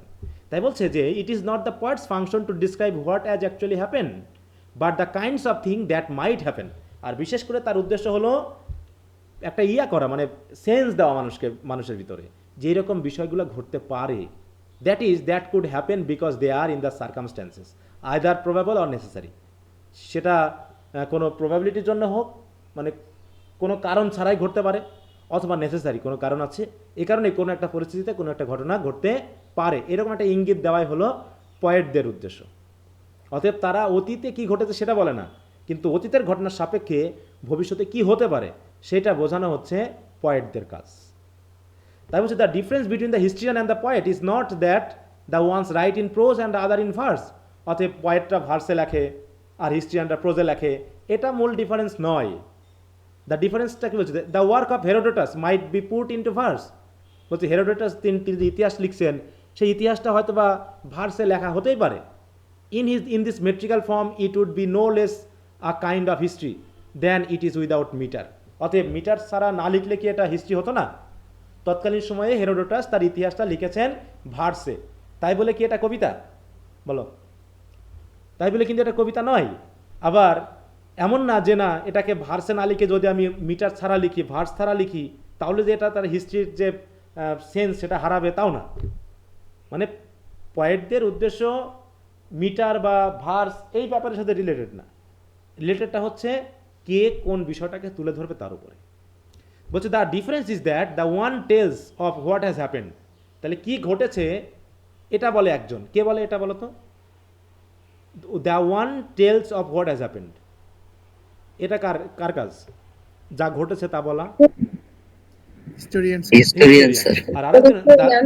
The other of the kinds of things that might happen, আর আরেকজনের কাজ হলো কি ঘটতে পারে বা কি ঘটতে পারতো এইটা বলা। For this reason poetry is something more philosophical and more worthy of serious attention than history. অতএব এই দিক থেকে হিস্ট্রির থেকে পোয়েট্রিকে তিনি বেশি ফিলোসফিক্যাল এবং বেশি মনোযোগ আকর্ষণের বিষয় বলে মনে করছেন। For while poetry is concern with universal truth, history treats of particular fact. তাহলে যেখানে poetry concern with universal truth, they talk about universal truth, morality, moral বিষয়কে তুলে ধরে, সেখানে হিস্ট্রি কী ঘটেছে সেই জিনিসটা তুলে ধরে। তাই বলছে by universal truth are to be understood the kinds of a thing a certain type of মানে person will probably or necessarily say or do in a given situation. তাহলে ইউনিভার্সাল মানে কি? সেই জিনিসগুলো যেগুলো কোনো একটা পার্টিকুলার সিচুয়েশনে ওটাই ঘটবে। তাহলে ইউনিভার্সাল ট্রুথ মানে কি? যেটা ঘটবেই কোনো একটা সিচুয়েশনে, চিরন্তন সত্য। যেটা তুমি হাত কাটলে পারে তোমার হাত দিয়ে রক্ত বার হবে, তাই না? তারপরে সূর্য পূর্ব দিকে ওটা পশ্চিম দিকে অস্ত যায়, এরকম একটা ব্যাপার। তুমি মানে যেগুলো ঘটনাগুলো ওই সিচুয়েশনে যে কোনো ব্যক্তিকে আনো ওইটাই ঘটবে, সেটা হচ্ছে ইউনিভার্সাল ট্রুথ। তারপর হচ্ছে by universal truth are to be understood the kinds of a thing. তাহলে ইউনিভার্সাল ট্রুথ বলতে আমরা ওই জিনিসগুলোকে বুঝবো। আর সার্টেন টাইপ অফ পার্সন, যদি কোনো একটা ব্যক্তিকে will probably or necessarily say or do in us given situation, মানে তুমি যদি কোনো একটা মানে ব্যক্তিকে এটা বলো বা ওটা করতে বলো বা করাও, সেটা প্রবাবলি হোক অথবা নেসেসারিলি হোক, ওই সিচুয়েশনে ওই ঘটনাটাই ঘটবে। And this is the aim of poetry. আর এটাই হলো পোয়েট্রির কাজ, এটাকে বুঝিয়ে দেওয়া যে তুমি যদি এই সিচুয়েশনে পড়ো তাহলে তোমার জীবনে এই ঘটনাটা ঘটবে। যেমন ইডিপাসের মাধ্যমে আমরা বলতে পারি, ইডিপাস যে কাজটা করেছে সেই কাজটা যদি তুমি তোমার সিচুয়েশনে করো বা ওই তোমার অবস্থান থেকে যদি তুমি ওই সিচুয়েশনে যাও তাহলে তোমার জীবনে এটা ঘটবে। অতএব তোমাকে সাবধান করার দায়িত্ব হলো পোয়েট্রির। Although it gives individual names to its character. বলছে যদিও ক্যারেক্টার ইন্ডিভিজুয়াল নাম দেয় ইডিপাসের, তাই বলে কি শুধু ওটা ইডিপাসের ক্ষেত্রেই ঘটবে, নাকি যে কোনো ব্যক্তিকে ওই সিচুয়েশনে ফেললে ওই ঘটনাটা ঘটবে? এনিওয়ান, তাই তো? অতএব আমরা একটা নাম ব্যবহার করেছি নাটকটাকে উপস্থাপন করার জন্য, কিন্তু ওই সিচুয়েশনে যদি তুমি পড়ো তাহলে তোমার ওই ঘটনাটা ঘটবেই, এই ব্যাপারটা আসবেই। এরকম একটা ব্যাপার কিন্তু এখানে বলা হয়েছে। The particular fact of the historian are what say, দেখো Alcibiades did or what happen to him, মানে যেমন হিস্ট্রিয়ানরা বলেছে particular fact of the historian, are what say মানে বলো, ধরো এটা একটা মানে যেমন আমরা মীর জাফর বলি, আমরা মীর জাফরের কাহিনী বলি, যে মীর জাফর যা করেছে এবং মীর জাফরের মৃত্যু যা হয়েছে তা তো সেগুলো ওর ক্ষেত্রে ঘটতই তো, নাকি? ওটা ঘটাতেই হবে, এবং হিস্ট্রিয়ানরা তাই বলে গেছে। হিটলার, মীর জাফর, তাই তো? তারপর হচ্ছে আমাদের এরকম অনেক নেগেটিভ ক্যারেক্টার রয়েছে যেগুলো তারা জীবনে যা কিছু করেছে তার জন্য তাদেরকে ভুগতে হয়েছে, এবং প্রত্যেকটা নেগেটিভ ক্যারেক্টারকে ভুগতে হয়েছে, এমনকি তাদের সুইসাইড করতে হয়েছে। ঠিক আছে তো? শেষ পর্যন্ত তাদেরকে সুইসাইড করতে হয়েছে। লর্ড ক্লাইভ, যে হচ্ছে ইস্ট ইন্ডিয়া কোম্পানি নিয়ে এই উপমহাদেশে এসেছিল, সে আমাদেরকে ব্যাপক পরিমাণে অত্যাচার করেছে। তার শেষ পরিণতি কি হয়েছিল বলো তো? কি আত্মহত্যা করেছিল স্যার। সুইসাইড করতে হয়েছিল। এমনকি আমরা যদি ধর্মীয় দিক থেকে যাই, আমাদের জিজাস ক্রাইস্টকে যে হিরো জুডাস যে ধরিয়ে দিয়েছিল, সেও কিন্তু শেষ পর্যন্ত সুইসাইড করেছিল। অতএব খারাপ কাজ করলে তোমার বিবেক তোমাকে এমন একটা পর্যায়ে একসময় নিয়ে যাবে যেটা তোমাকে সাফার করতেই হবে। তাই বলছে এই যে ব্যাপারগুলো হচ্ছে কি, the particular facts of the historians are what say Alcibiades did and what happen to him. By now, this distinction has become clear where comedy is concerned, for comic poets build up their plots out of probable occurrences and then or any names that occur to them. মানে এটা তারা যে কোনো নাম দিয়ে কাজটা করাতে পারে, যে কোনো ঘটনা তারা কমিক সেন্সে তুলে ধরছে, তাই না? কিন্তু এই ব্যাপারগুলো ঘটতে পারে। আবার they do not like the iambic poets write about actual people. হ্যাঁ, তাই বলছে যে অ্যাকচুয়াল পিপল দিয়ে যদি কেউ লেখে, মনে করে নামগুলো অরিজিনালি আছে, তাই না? তাই বলছে এটা কি করে তারা, লাইক দ্য আয়াম্বিক পোয়েটস, বিশেষ করে আয়াম্বিক পেন্টামিটারে বা আয়াম্বিক সেন্স দিয়ে লেখার চেষ্টা করে। অর্থাৎ পয়েট মানেই হচ্ছে কি, তারা কি করে, একটা বিষয়কে প্রবাবলি অথবা নেসেসারিলি কি ঘটতে পারে সেই জিনিসটাকে তুলে ধরে। বলছে in tragedy on the other hand being that what is possible to is credible. হ্যাঁ, সরি, কোথায় গেলাম আমি, মিস করেছি নাম। In tragedy, on the other hand, the authors keep to the names of real people, the reason being what is possible is credible. অনেক সময় অনেকে কি করে মাঝে মাঝে যে নামগুলো ঠিক রাখে। যেমন আমরা যদি কিছু ড্রামা দেখি, যে ওই সময়ের হয়তো নামগুলো তারা সরাসরি রেখেছে, নাম চেঞ্জ করেনি, এটাকে ক্রেডিবিলিটি আনার জন্য। ঠিক আছে, তো ক্রেডিবিলিটি আনার জন্য যেমন আমরা যদি শেক্সপিয়ারের ট্র্যাজিক কিছু ড্রামাতে যাই, যেখানে তিনি কিন্তু যে হিস্ট্রিয়ানদের কাছ থেকে, মানে যে সোর্স থেকে তিনি ড্রামাটা লিখতে চেয়েছেন তাদের নামটা কিন্তু ঠিক রেখেছেন।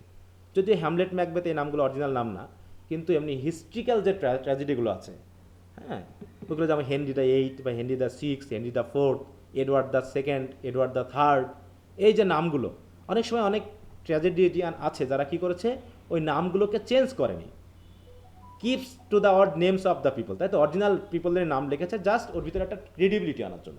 কিন্তু নামগুলোকে যদি আমি চেঞ্জ করতাম তাতে কি কোনো সমস্যা হতো বলো? যেমন ম্যাকবেথ, হ্যামলেট তো তোমরা পড়োনি, এটা বুঝবা না, যে একটা ট্র্যাজেডি যেটা অথেলির ক্ষেত্রে ঘটেছে, যে অবিশ্বাস করার কারণে শেষ পর্যন্ত সে তার ওয়াইফকে মানে কি মার্ডার করলো। এরকম ঘটনা ওই পরিস্থিতিতে সবার ক্ষেত্রে ঘটবে। অথলো নামটা হয়তো অরিজিনাল না, কিন্তু ওই ঘটনাটা যদি অরিজিনাল ওই যে রাজার বা অরিজিনাল যে কাহিনী থেকে নেওয়া হয়েছে সেটার যদি আমরা নামটা অরিজিনাল ইউজ করতাম তাতে খুব একটা পরিবর্তন হতো না, ঘটনাটা এমনই থাকতো। তাই বলছে যে নামটা যে পরিবর্তন করা যাবে না বা অরিজিনালটা রাখা যাবে না এমনও না, বলছে সেটা সমস্যা না। সমস্যাটা হচ্ছে পয়েন্টদের কাজ হলো যে তারা কী কী ঘটেছে সেটা অরিজিনালি প্রকাশ না করে এই ঘটনাগুলো ঘটালে পারে এরকমটা হতে পারে, এই বিষয়গুলোকে বলা ওদের উদ্দেশ্য, মানে একটা টিচিং দেওয়া আর কি। তাই বলছে whereas we cannot be certain of the possibility of something that has not happened, what has happened is obviously possible for it to not have happened if this had not been so। মানে এখানে বোঝানো হয়েছে যে possibility বলে একটা কথা আছে, তাই না?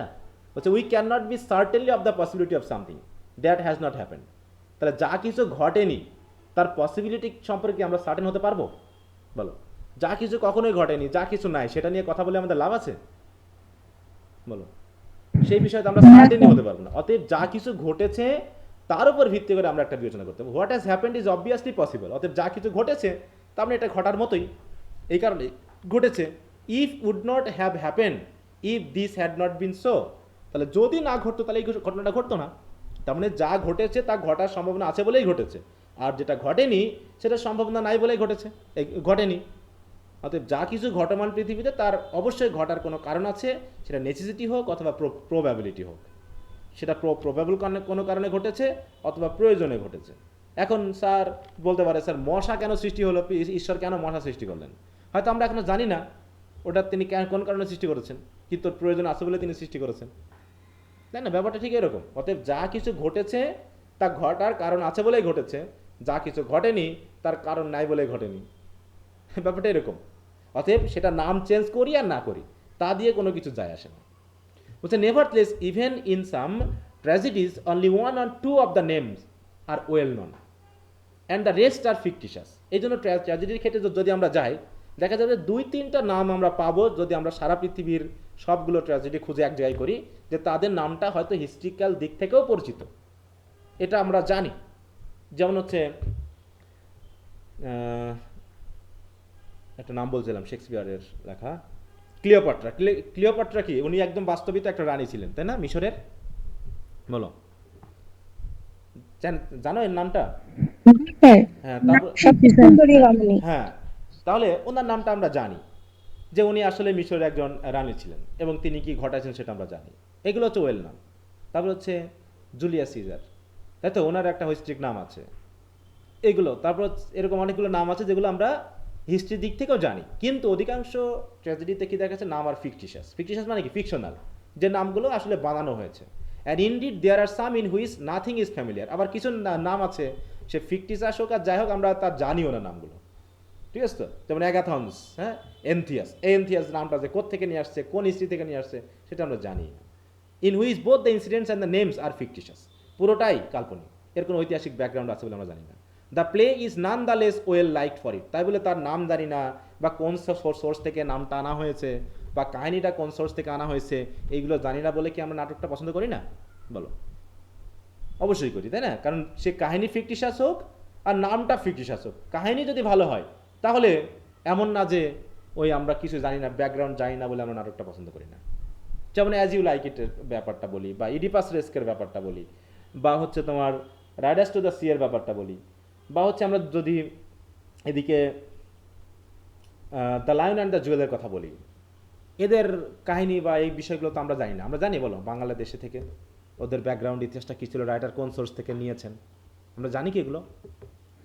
আমরা কিন্তু এরকম না, জানি না। স্যার। কিন্তু গল্পটা পড়ে যখন আমরা বুঝেছি যে না এটা এরকম একটা থটকে তিনি দিতে চেয়েছেন, অতএব this is better. It is not necessary therefore to keep entirely to the traditional stories which form the subject of our tragedies. অতএব আমাকে যে সরাসরি আমার ট্রেডিশনাল স্টোরিটা ধরে রাখতে হবে এমন উদ্দেশ্য কিন্তু আমাদের না, বা এটা প্রয়োজনও নেই। Indeed it would be absurd to do so, কিন্তু করতে গেলে মানে অ্যাবসার্ডই হবে। কারণ কি, আমি হয়তোবা যদি আমি অরিজিনালিটি রাখতে চাই তাহলে কাহিনীর ইউনিটি আনতে পারবো না। তারপর since even the familiar stories are familiarly only to a few and yet they please everybody. আবার ফ্যামিলিয়ার স্টোরিগুলো তাও তো কিছু মানুষের কাছে পরিচিত, সবার কাছে তো আর না। তাই আমরা যদি ওটা নিয়ে লিখি বা ওটাকে যদি আমরা নামটা অরিজিনালি রাখি তাতেও ক্ষতি নেই, আবার যদি আমরা নামটা চেঞ্জ করি তাতেও ক্ষতি নেই। ক্ষতিটা হচ্ছে ব্যাপারটা হচ্ছে আমাদেরকে খেয়াল করতে হবে আমাদের যে উদ্দেশ্য, সেই উদ্দেশ্যের সাথে লিঙ্ক লেগে যেগুলো আমাদের করতে হবে সেগুলো যেন আমরা করি। প্লট ঠিক রাখতে হবে, লেন্থ ঠিক রাখতে হবে, ক্যারেক্টার দিতে হবে, তাই তো? যে এলিমেন্টগুলো আছে এই এলিমেন্টগুলো ঠিক মতো দিতে পারতে হবে। বলছে what I have said makes it obvious that the poet must be a maker of plots rather than of verse. তাহলে পয়েট মানেই প্লটের কথা ভাবতে হবে, ভার্স নিয়ে তার ভাবার কিছু নেই। কারণ কি, since he is a poet by virtue of his representation, what he represent is actions. অতএব পয়েটের কাজ হলো রিপ্রেজেন্ট করা, তাই তো? রিপ্রেজেন্ট করা, অ্যাকশনকে রিপ্রেজেন্ট করা। অতএব সেই রিপ্রেজেন্টেশনটা ঠিকমতো হচ্ছে কিনা সেটাই হলো উদ্দেশ্য একজন পয়েটের। অতএব তাকে ভার্স লিখেই পয়েট হতে হবে এমন কোনো ব্যাপার না। কারণ আমরা আগে দেখেছি যে আগে পয়েট বলতে সবাইকে বোঝানো হতো, যারা লিখতো সবাইকে পয়েট বলা হতো। And even he writes about things that have actually happened, that does not make him any less a poet, for there is nothing to prevent some of the things that have happened from being in accordance with the laws of possibility and probability, and thus he will be a poet in writing about them. মানে এখানে বলা হলো যে এমনও যদি ঘটে যে যা কিছু ঘটেছে ওটাই তিনি লিখেছেন। বলছে and even if he writes about things that have actually happen, যেটা অ্যাকচুয়ালি ঘটেছে, that does not make him any less the poet. অতএব অ্যাকচুয়ালি ঘটেছে বলেই তাকে পয়েট বলা যাবে না এমনও কোনো কারণ নেই। কারণ কি, for there is nothing to prevent some of the things that have happen from being in accordance. কারণ কি, যা কিছু ঘটেছে এর ভিতরেও কিছু ঘটনা আছে যে ঘটনাগুলো ওই পসিবিলিটি এবং প্রবাবিলিটির যে ল এর সাথে মিলে যায়, ইন অ্যাকর্ডেন্স উইথ। তার মানে তুমি যা কিছু ঘটেছে সেটাকেও যদি লেখো তার সাথেও আমরা হয়তো বা কবি সাহিত্যিকদের যে অরিজিনাল উদ্দেশ্য এই উদ্দেশ্যের সাথে মিলে যায়। অতএব সেক্ষেত্রেও Das he will be a poet in writing about them. অতএব এই অরিজিনাল ঘটনাকে নিয়েও যদি তিনি অরিজিনালি লেখেন সেক্ষেত্রেও তাকে পয়েট বলা যাবে, যদি তিনি কী করেন ওই পসিবিলিটি এবং প্রবাবিলিটির যে ল এটাকে তিনি যদি মেনটেন করেন। এই পসিবিলিটি এবং প্রবাবিলিটি এটা বলতে আসলে কি বোঝানো হলো বলো তো? যে ঘটনার আপেক্ষিকতা, তাই তো? একটা ঘটনার সাথে রিলেটেড ওই বিষয়টা। যেমন আমি যদি আগুনে হাত দিই তাহলে কি কি ঘটবে বলো? হাতটা পুড়বে না কি পুড়বে না? পুড়ে যাবে। হ্যাঁ, পুড়ে যাবে। এটা হচ্ছে পসিবল, তাই তো? এটা পসিবিলিটি রয়েছে। আবার কিছু আছে প্রবাবিলিটি। কেমন? যেমন ইডিপাস এমনও হতে পারতো না যে লায়াসকে খুন করতো না, বলো? জি স্যার। ওকে খুন নাও করতে পারতো, তাই না? এখানে একটা প্রবাবিলিটি, কিন্তু এটা তো এমন না যে সে মারবে, ওকে দেখলেই মারবে, এমন পসিবিলিটি নিশ্চয় ছিল না। ওখানে একটা প্রবাবিলিটি ছিল যে এরকমটা ঘটতে পারতো, কিন্তু ওরা ঘটাননি, তিনি তার উল্টা ঘটাইছেন। কাহিনীটা এরকম, মানে এই ব্যাপারগুলোকে তুলে ধরা বা ওর কোনো সেন্স আমাদের ড্রামার অ্যাকশনের মধ্যে নিয়ে আসা, এই বিষয়গুলোকে কিন্তু নির্দেশ করা হয়েছে। ঠিক আছে, আচ্ছা। তাই এখানে আমরা যেটা বলতে যাচ্ছি সেটা হচ্ছে কি, যে পয়েটিক ট্রুথ বলতে কী বোঝানো হচ্ছে? মানে পয়েটিক ট্রুথ মানে হচ্ছে কবিরা অরিজিনালিটিকে পেরিয়ে তার নিজের মতো করে কিছু একটা বিষয়কে উপস্থাপন করতে পারে যেটা ইউনিভার্সাল ট্রুথের সাথে যায়। আর হিস্ট্রিক্যাল ট্রুথ মানে যেটা ঘটে গেছে, যেটা ঘটেছে শুধু সেটাকে আর ভবিষ্যতের সাথে রিলেট না করানো, বা তার ভিতর থেকে প্রবাবিলিটি বা নেসেসিটির ব্যাপারটা নিয়ে চিন্তা না করা, তাই না? যে একজন সুইসাইড করেছে, যে কমিটেড সুইসাইড, এখন তাকে তো আমরা ওইভাবে বিবেচনা করতে পারি না আর যে আরেকজন ওই ক্ষেত্রে আবার সুইসাইড করবে, এমনটা নাও হতে পারে। তাই বলছে of some plots and actions those that are episodic are the worst, but an episodic plot I mean one in which the sequence of the episode is neither probable not necessary. ওই যে বললাম যে একজন প্রেমে সেকা খেয়ে suicide করছে, এই ঘটনাটাকে এখন আমি যদি উপস্থাপন করি তাহলে এই ঘটনাটি কি সবার ক্ষেত্রেই ঘটবে যে প্রেমের শাখা খাইলেই সবাই সুইসাইড করবে? বলো, সবাই কি করে? না স্যার। হ্যাঁ, অনেকে আছে যাদের জীব আবার ঘুরিয়েও নিতে পারে। হ্যাঁ, তো এইখানেই বলতেছি এপিসোডিক মানে কি একটা ঘটনা একটার সাথে রিলেটেড। ওগুলোকে দেখেছি episode neither probable not necessary, যেগুলো আমাদের ওই প্রবাবিলিটি বা নেসেসারির অংশের মধ্যে পড়ছে না, শুধু ওখানে ওটা সীমাবদ্ধ, ওটা ওই ক্ষেত্রেই ঘটতে পারে, ওটা বাদ। Place of this kind are written by bad points, তাহলে যারা ওই বিষয়গুলোকে তুলে ধরে তিনি তাদেরকে ব্যাড বলছেন সরাসরি। And they can not help it, আর এটা তারা না করেও পারেন, তারা এই কাজই করে। And by good points because of the actors writing for the dramatic competition they often strain a plot by the bounds of possibility and are the obliged to dislocate the continuity of the events. আবার কিছু good পয়েন্টও আছে, তাই তো, তারা আবার কি করে মাঝে মাঝে they often strain a plot beyond the bounds of possibility, মানে যা কিছু পসিবিলিটি তার বাইরে চলে যায়, অনেক সময় চলে গিয়েও অনেক সময় তাদের যে ইভেন্টের যে কন্টিনিউটি এটাকে অনেক সময় ডিসলোকেট করে ফেলে, মানে ডিসরাপ্ট করে ফেলে, এরকমও অনেকে আছে। তার মানে এই জায়গাগুলো আমাকে বুঝতে হবে। যদি আমি এই বিষয়গুলোকে ঠিকমতো না বুঝি, সেক্ষেত্রে আমি দেখা যাচ্ছে যে আমার ট্র্যাজেডিটাকে বা ড্রামাটাকে সুন্দরভাবে উপস্থাপন করতে পারবো না। তার মানে আমাকে বিষয়টা এরকমই দেখাতে হচ্ছে যে ইনসিডেন্টগুলো আমার প্রয়োজন আমি তার ভিতরেই সীমাবদ্ধ থাকব, এবং বিশেষ করে কি ঘটেছে শুধু তার ভিতরে সীমাবদ্ধ না থেকে পোয়েটরা বা রাইটারেরা কি করতে পারে, এছাড়াও কি ঘটতে পারতো সে বিষয়গুলোকেও তারা তুলে ধরতে পারে। তাহলে অরিজিনালিটিও রাখতে পারে, আবার এটাকে চেঞ্জ করে তাদের মতো করে তারা ড্রামাটাইজ করাতে পারে, উপস্থাপন করতে পারে। হ্যাঁ, তাই বলছে দেখো, however tragedy is the representation not only of a complete action but also of incidents that awaken fear and pity and effects of this kind are heightened when things happen unexpectedly as well as logically. হ্যাঁ, ব্যাপারটা হচ্ছে কি যে একটা ঘটনা ঘটেছে, সেটা তো ঘটেছেই, কিন্তু আরেকটা বিষয় তিনি এখানে বলতে চাচ্ছেন কি, যে সকল ঘটনা আমাদের ভিতরে পিটি এবং ফেয়ার জাগিয়ে তুলবে, সেটাও কিন্তু ট্র্যাজেডির সেই ইনসিডেন্টগুলোকে তুলে ধরার উদ্দেশ্য। তা বলছে but also of the incidents, তাহলে শুধুমাত্র বলছে কি not only for a complete action, তাহলে ট্র্যাজেডি শুধুমাত্র কমপ্লিট অ্যাকশনকে তুলে ধরাই নয়, বরং এমন ইনসিডেন্টকেও তুলে ধরা তাদের উদ্দেশ্য যেগুলো আমাদের ভিতরে এক ধরনের ফেয়ার অ্যান্ড পিটি জাগরিত করবে। এবং কারণ কি, effects of this kind are heightened when things happen unexpectedly, বিশেষ করে অ্যাজ ওয়েল অ্যাজ লজিকলি, মানে লজিক্যালি কোনো কিছু ঘটতে পারে, সাথে সাথে ওটা আনএক্সপেক্টেডলি ঘটে পারে। মানে কি, যেটা ঘটেছে সেটা আনএক্সপেক্টেডলি ঘটেছে, আমি আসলে বুঝতে চাইনি যে কেন ঘটেছে, কিন্তু যেটা ঘটেছে সেটা হচ্ছে কি আনএক্সপেক্টেডলি ঘটলেও আসলে এটা লজিক্যালি ঘটেছে, মানে লজিক্যাল, এটা ঘটবেই, তাই না? যেমন এখানে ইডিপাসের ব্যাপারে একটা ঘটনা যেখানে একটু আমরা ভাবতে পারি, সেটা হলো যে ইডিপাস যখন তারই মানে মাকে বিয়ে করে রাজ্য চালাচ্ছে, তার রাজ্য চালাচ্ছে, এই ক্ষেত্রে তার যে অধপতনটা ঘটবে এটা কি আনএক্সপেক্টেডলি, মানে হঠাৎ করে সে বুঝতে পেরেছে, নাকি আগে থেকে সে বুঝতে পেরেছিল? কোনটা বলো তো?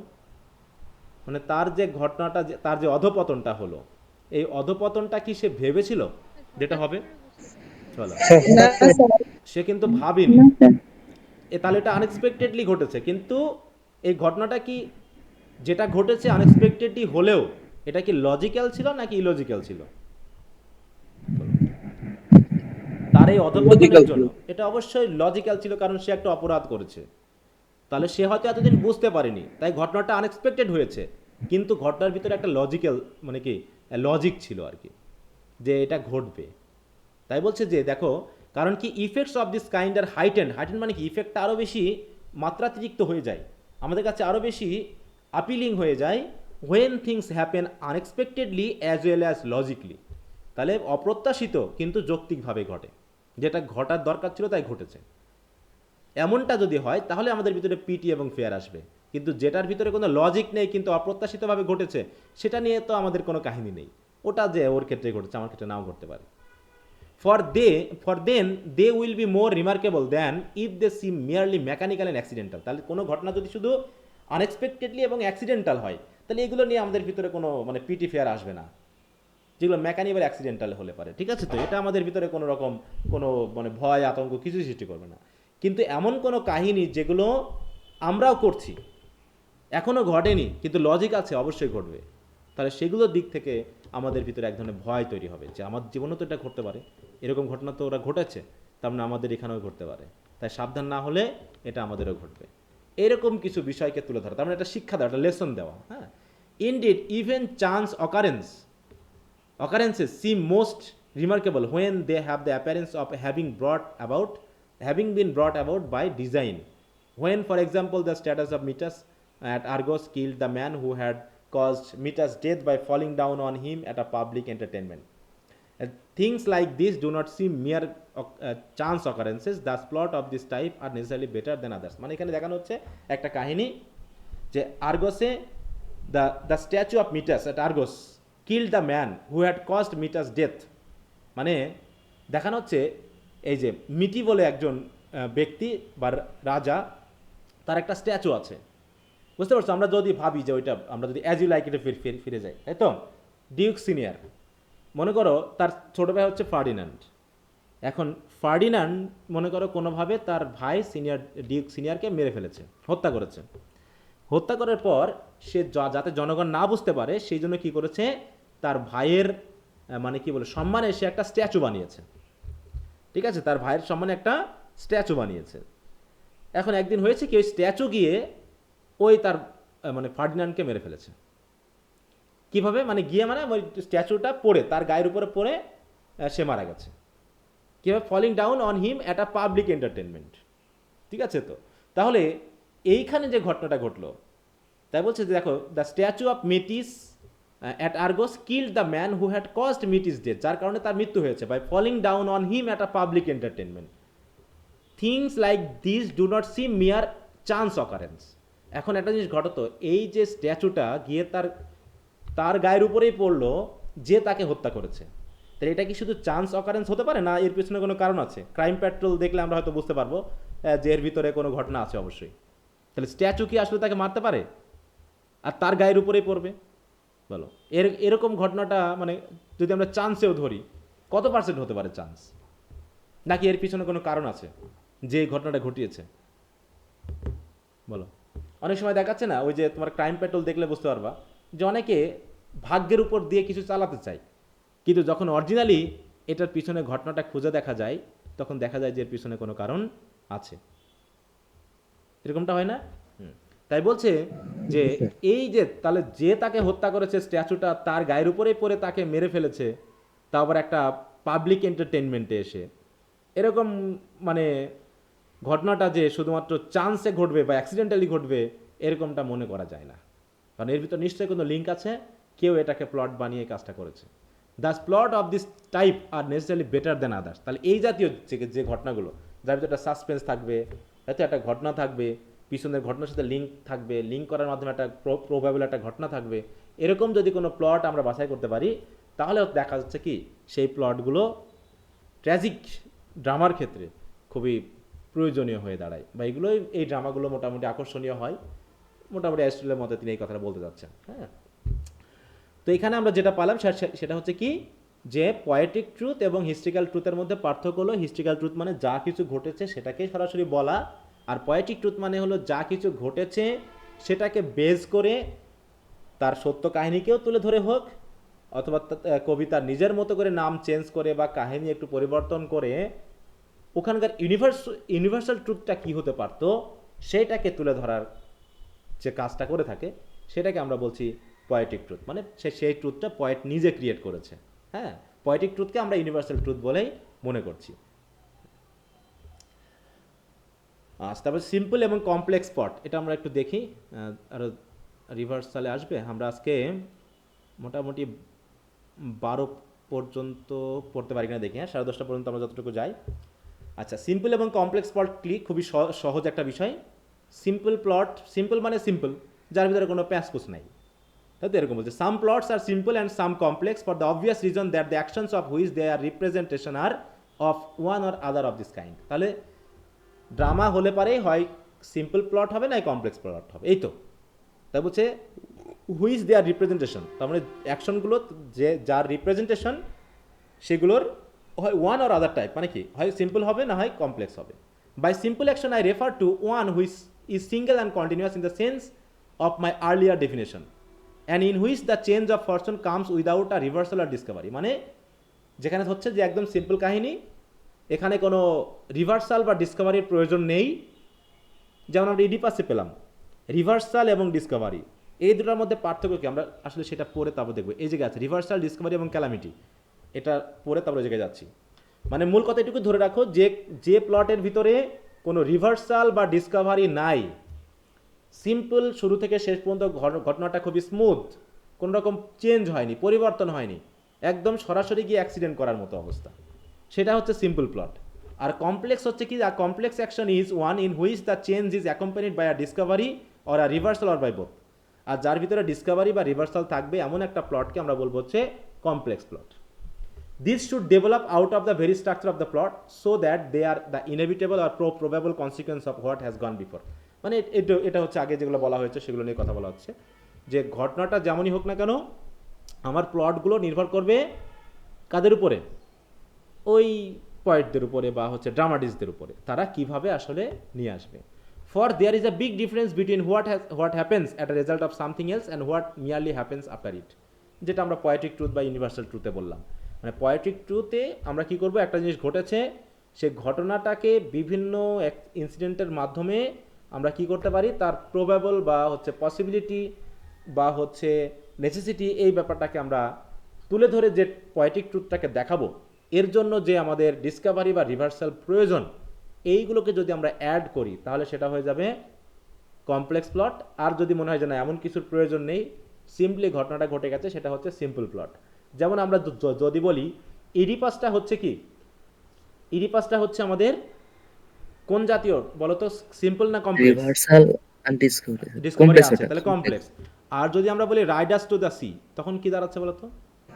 Sir simple sir. ওটা সিম্পল ঘটনা ঘটেছে, মা জানতো এবার ছেলে নাই হয়ে যাবে, হলেও তাই। ব্যাপারটা এরকম, মানে যা কিছু সে বলেছে তা কিছু যেন ঘটেছে, ব্যাপারটা এরকম না?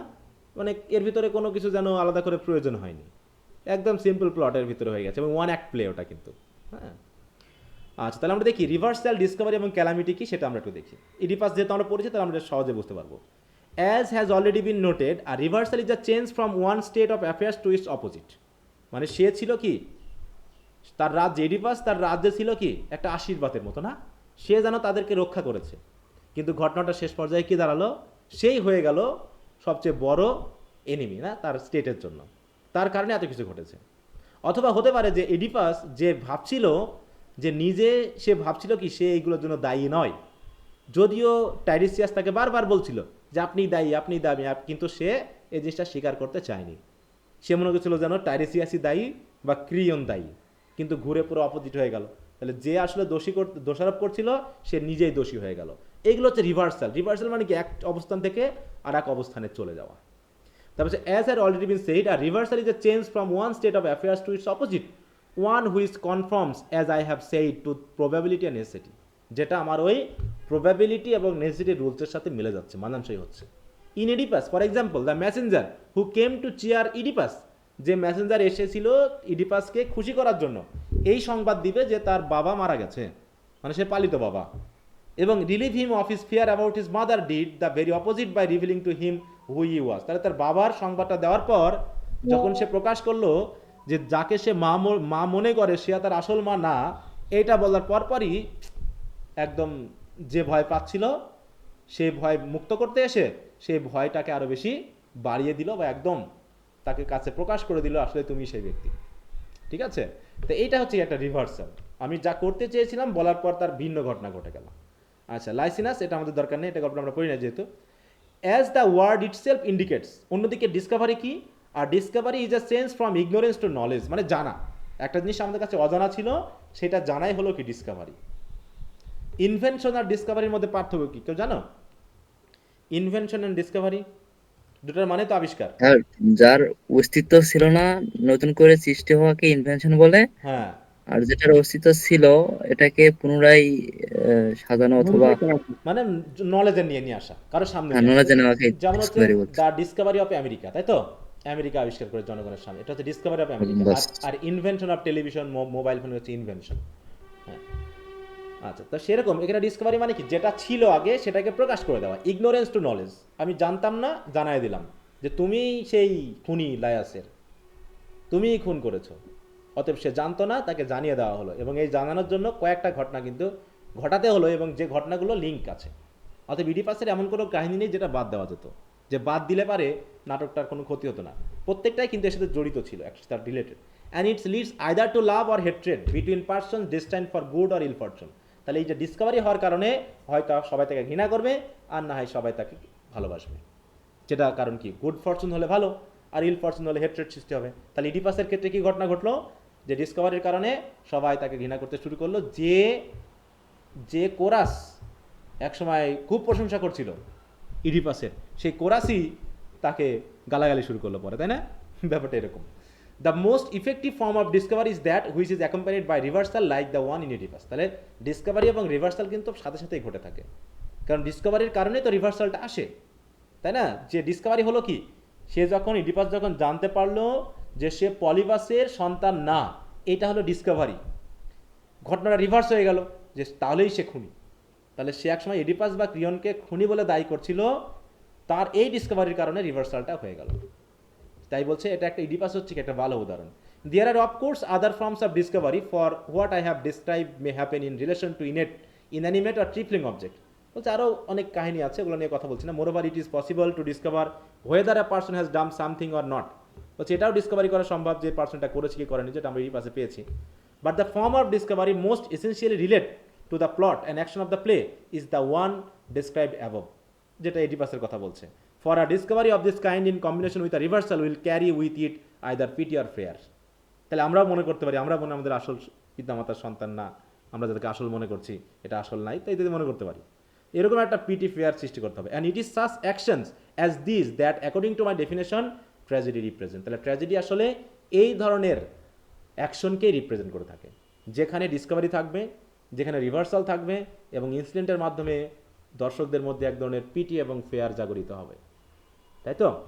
এবং এর মাধ্যমে কি কি হবে, and further such a combination is likely to lead to a happy or unhappy ending. মানে মূল কথা হলো একটা পরিবর্তন আসবে আর কি, একটা রিভার্সাল আসতে হবে।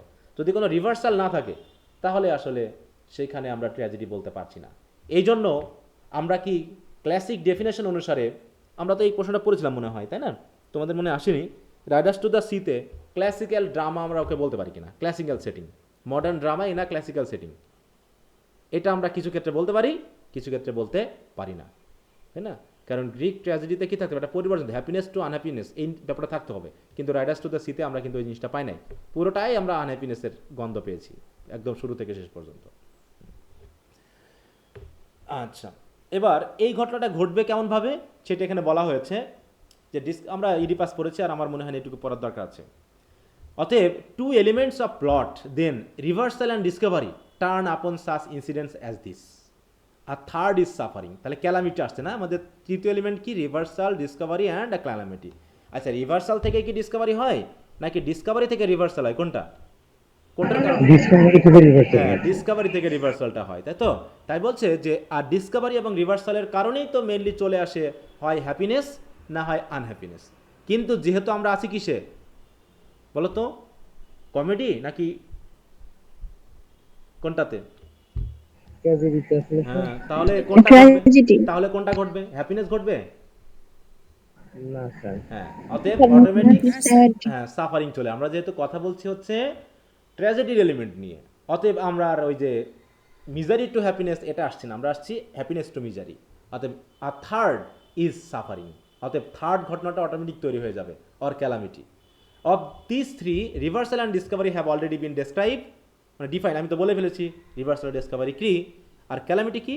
Calamity is an action of a destructive or painful nature such as death openly represented, যেখানে মৃত্যু দেখানো হচ্ছে, অথবা এক্সেসিভ সাফারিং, যেখানে আমরা মরিয়ার ক্ষেত্রে দেখলাম এক্সেসিভ সাফারিং, তিনি মারা যাননি কিন্তু সাফার করেছেন, অ্যান্ড ওন্ডিং অ্যান্ড দ্য লাইক। অথবা আমরা ইডিপাসের দেখলাম কি হয়েছে, সে কি মারা গেছে, তার কি ডেথ হয়েছে? তার ডেথ হয়নি, কিন্তু সে ওন্ড করেছে, না নিজে ওন্ড করেছে নিজে। কিন্তু আমরা যদি আমরা ম্যাকবেথ দেখি, হ্যামলেট দেখি, যেখানে সবাই নিজেরা মারা গেছে। অতএব discovery, reversal and then calamity, this three elements are linked with one another. আর এইগুলো যদি না থাকে তাহলে ট্র্যাজেডি হতে পারে না, ঠিক আছে? আচ্ছা, এরপর আসি বলছে কি the main parts of tragedy. এবার ট্র্যাজেডির পার্টগুলো কি আমরা এডি পাস করতে গিয়ে অনেকখানি দেখেছিলাম, প্রোলগ, এপিসোড, এক্সোডাস, তাই না, কোরাল সং, সেগুলো যেহেতু আমরা পড়েছি আমরা এখন ইজিলি বুঝতে পারবো। আই স্পোক, দেখো এগুলো হচ্ছে মেইন পার্ট, আর আগে যেগুলো পড়ে আসলাম ওগুলো হচ্ছে কি পার্ট না এলিমেন্ট, বলো? ওগুলো হচ্ছে এলিমেন্ট। Element. হ্যাঁ, আর এগুলো হচ্ছে পার্ট। তাহলে এলিমেন্টের ব্যাপারটা একটা কোশ্চেনের আনসার কিন্তু। আর এর ভিতরে সবচেয়ে বড় এলিমেন্ট হচ্ছে প্লট, আর প্লটের আবার অনেকগুলো আলোচনা, কমপ্লেক্স প্লট, তার ভিতরে ডিসকভারি থাকতে হবে ইত্যাদি নিয়ে আলোচনা করে সিম্পল কমপ্লেক্স প্লটের পার্থক্যটা বুঝতে হবে। আর মেইন পার্টের মধ্যে আমরা পাচ্ছি I spoke earlier of the various elements that are to be employed as the constituents of tragedy. এলিমেন্টগুলো বলা শেষ। এখন আসছি the separate section into which the work is divided are as follows. আর একটা ট্র্যাজেডি কি কি মানে তার পার্ট থাকবে, সেকশন থাকবে, সেগুলো বলছি। প্রথমটা হচ্ছে প্রলগ, তারপরে এপিসোড, তারপরে এক্সোডাস অ্যান্ড কোরাল সং। প্রলগটা কি বলো তো, আমরা আসছি ওটা নিয়ে আর কথা না বলি। এরপরে কিছু দেখো, এছাড়াও রয়েছে কি the last being sub divided into parody and stasimon. তাহলে কোরাল সংকে আমরা আবার দুটো ভাগ করছি, একটা প্যারোডি, একটা হচ্ছে stasimon. These are common to all tragedies, songs from the actors and kommoi however are characteristics only of some tragedies. তবে এই যে দুটা, বিশেষ করে এই যে কমোয়েস, তাই তো, যেটা আমরা কমই বলতেছি, এটা হচ্ছে কিছু কিছু ট্র্যাজেডিতে আছে, কিছু কিছুতে নাই। তাহলে প্রোলগ কি? The prologue is the whole of that part of a tragedy that precedes the parody.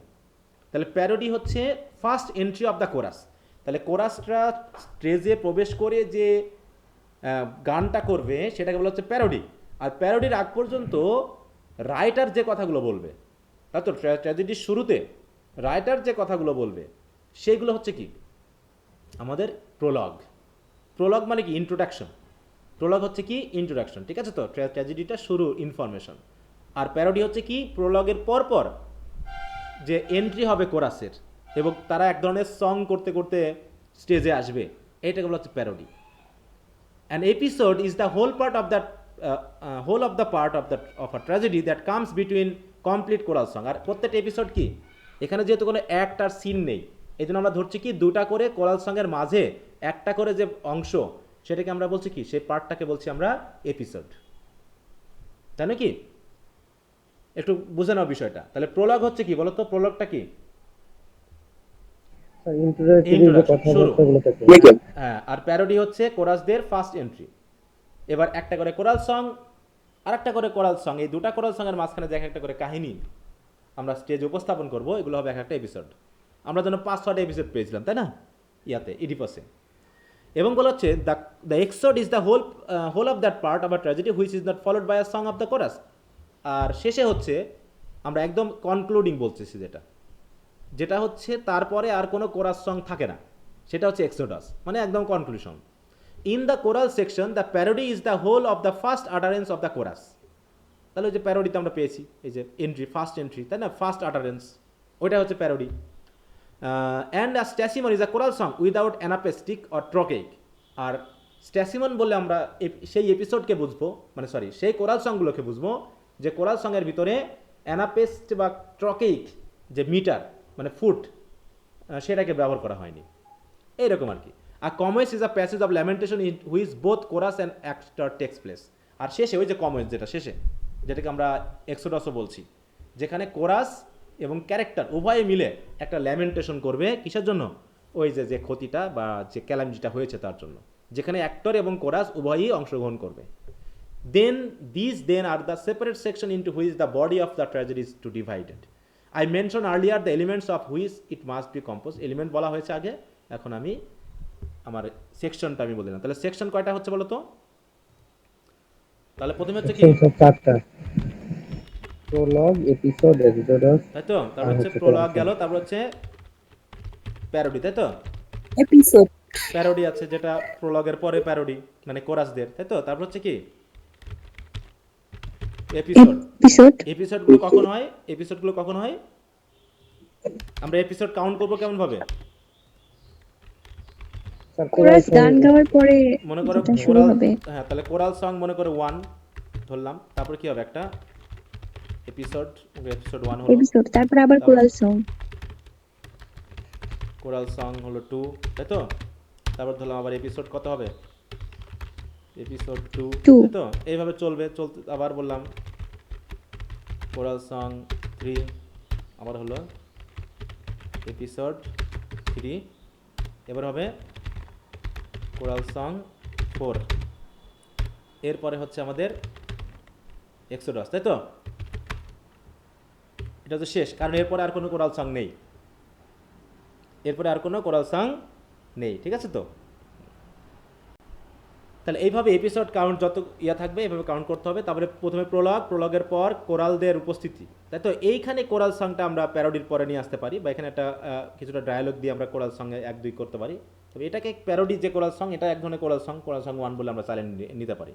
এইভাবেই কাউন্ট করা হয় বিভিন্ন জায়গাতে, হ্যাঁ? তো মোটামুটি এই হচ্ছে আমাদের মনে করো বিষয়টা। এখন ট্র্যাজিক অ্যাকশন হতে হলে আমরা এখানে পড়েছিলাম যে একজন গুড, তাই তো, ট্র্যাজিক ক্যারেক্টারের কী কী বৈশিষ্ট্য থাকবে, সেগুলো আমরা আগামী ক্লাসে আলোচনা করব। পিটি ফেয়ার কি সেটা আমরা এখানে, ওটার সাথে লিঙ্কড আছে, এটা একটা আসবে। আমাদের কত কত আছে বলো তো? আর আগামী ক্লাসে আমরা শেষ করতে পারবো না কি এটা? আর কয়টা আছে স্যার? 8 থেকে 14, 24 আর 26 চ্যাপ্টার। হ্যাঁ, 24 এবং 26, মানে এপিক নিয়ে কথা হয় জায়গায়, 24-26 মনে হয় তো। তাহলে আমরা এখানে পড়লাম কত, 13 পর্যন্ত না 12 পর্যন্ত, তাই তো? তো পারো আচ্ছা, তাহলে ওদিকে আরও 4টা থাকবে। সারা দিন থাকে এখানে।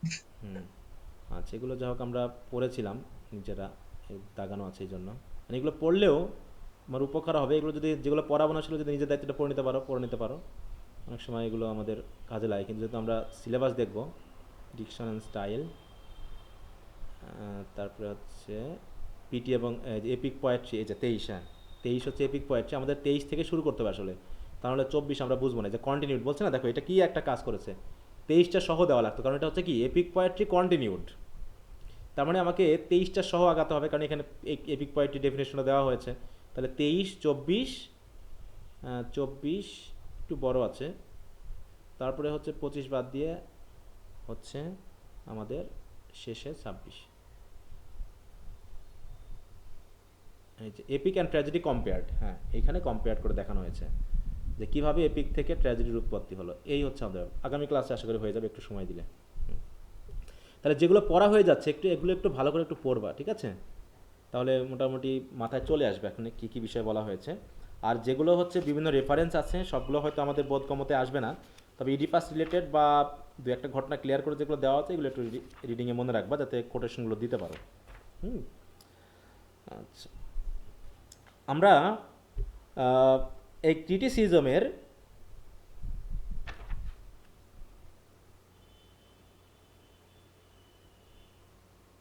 অ্যান অ্যাপোলজি ফর পোয়েট্রি বইটা কেনা আছে সবার? জি স্যার। আচ্ছা জি স্যার। আচ্ছা, আমি একটু বলে রাখি যে এই আমি বললাম কি যে এই পয়েটিক্সের পর আমরা কিন্তু একটু ছোট ছোট 2-1টা জিনিস পরে একটু আগাবো, হ্যাঁ? তারপরে আমরা একটু একটা বড় জিনিস ধরবো, তা নাহলে মনে হচ্ছে যেন হচ্ছে না। আমরা এর পরবর্তীতে আমাদের তো গালিভার ট্রাভেলসটা পড়বো, পড়ার পর আমরা 16 and 17 সেঞ্চুরি 2টা কবি আমরা পড়ে ফেলবো, অ্যান্ড্রু মার্ভেল এবং জর্জ হারবার্ট। আগে থেকে বলে দিলাম তোমরা একটু বইটা সংগ্রহ করে নিও, ঠিক আছে তো? অ্যান্ড্রু মার্ভেল এবং জর্জ হারবার্টের এই 4টা কবিতা খুবই ছোট, একদম 2 দিনে আমরা শেষ করে ফেলতে পারবো। কারণ এই একটা ক্রিটিসিজমের পর আমরা একটু চাই, রেস্ট চাই নাকি? আচ্ছা, তো ঠিক আছে, এই হলো আমাদের আজকের মতো ক্লাসটা। আবার একটু নিজে থেকে রিডিং করে নিবা, আর আগামী ক্লাসে আবার কথা হবে। তো আজকে এখানে শেষ করছি, সবাই ভালো থাকো, ওকে বাই।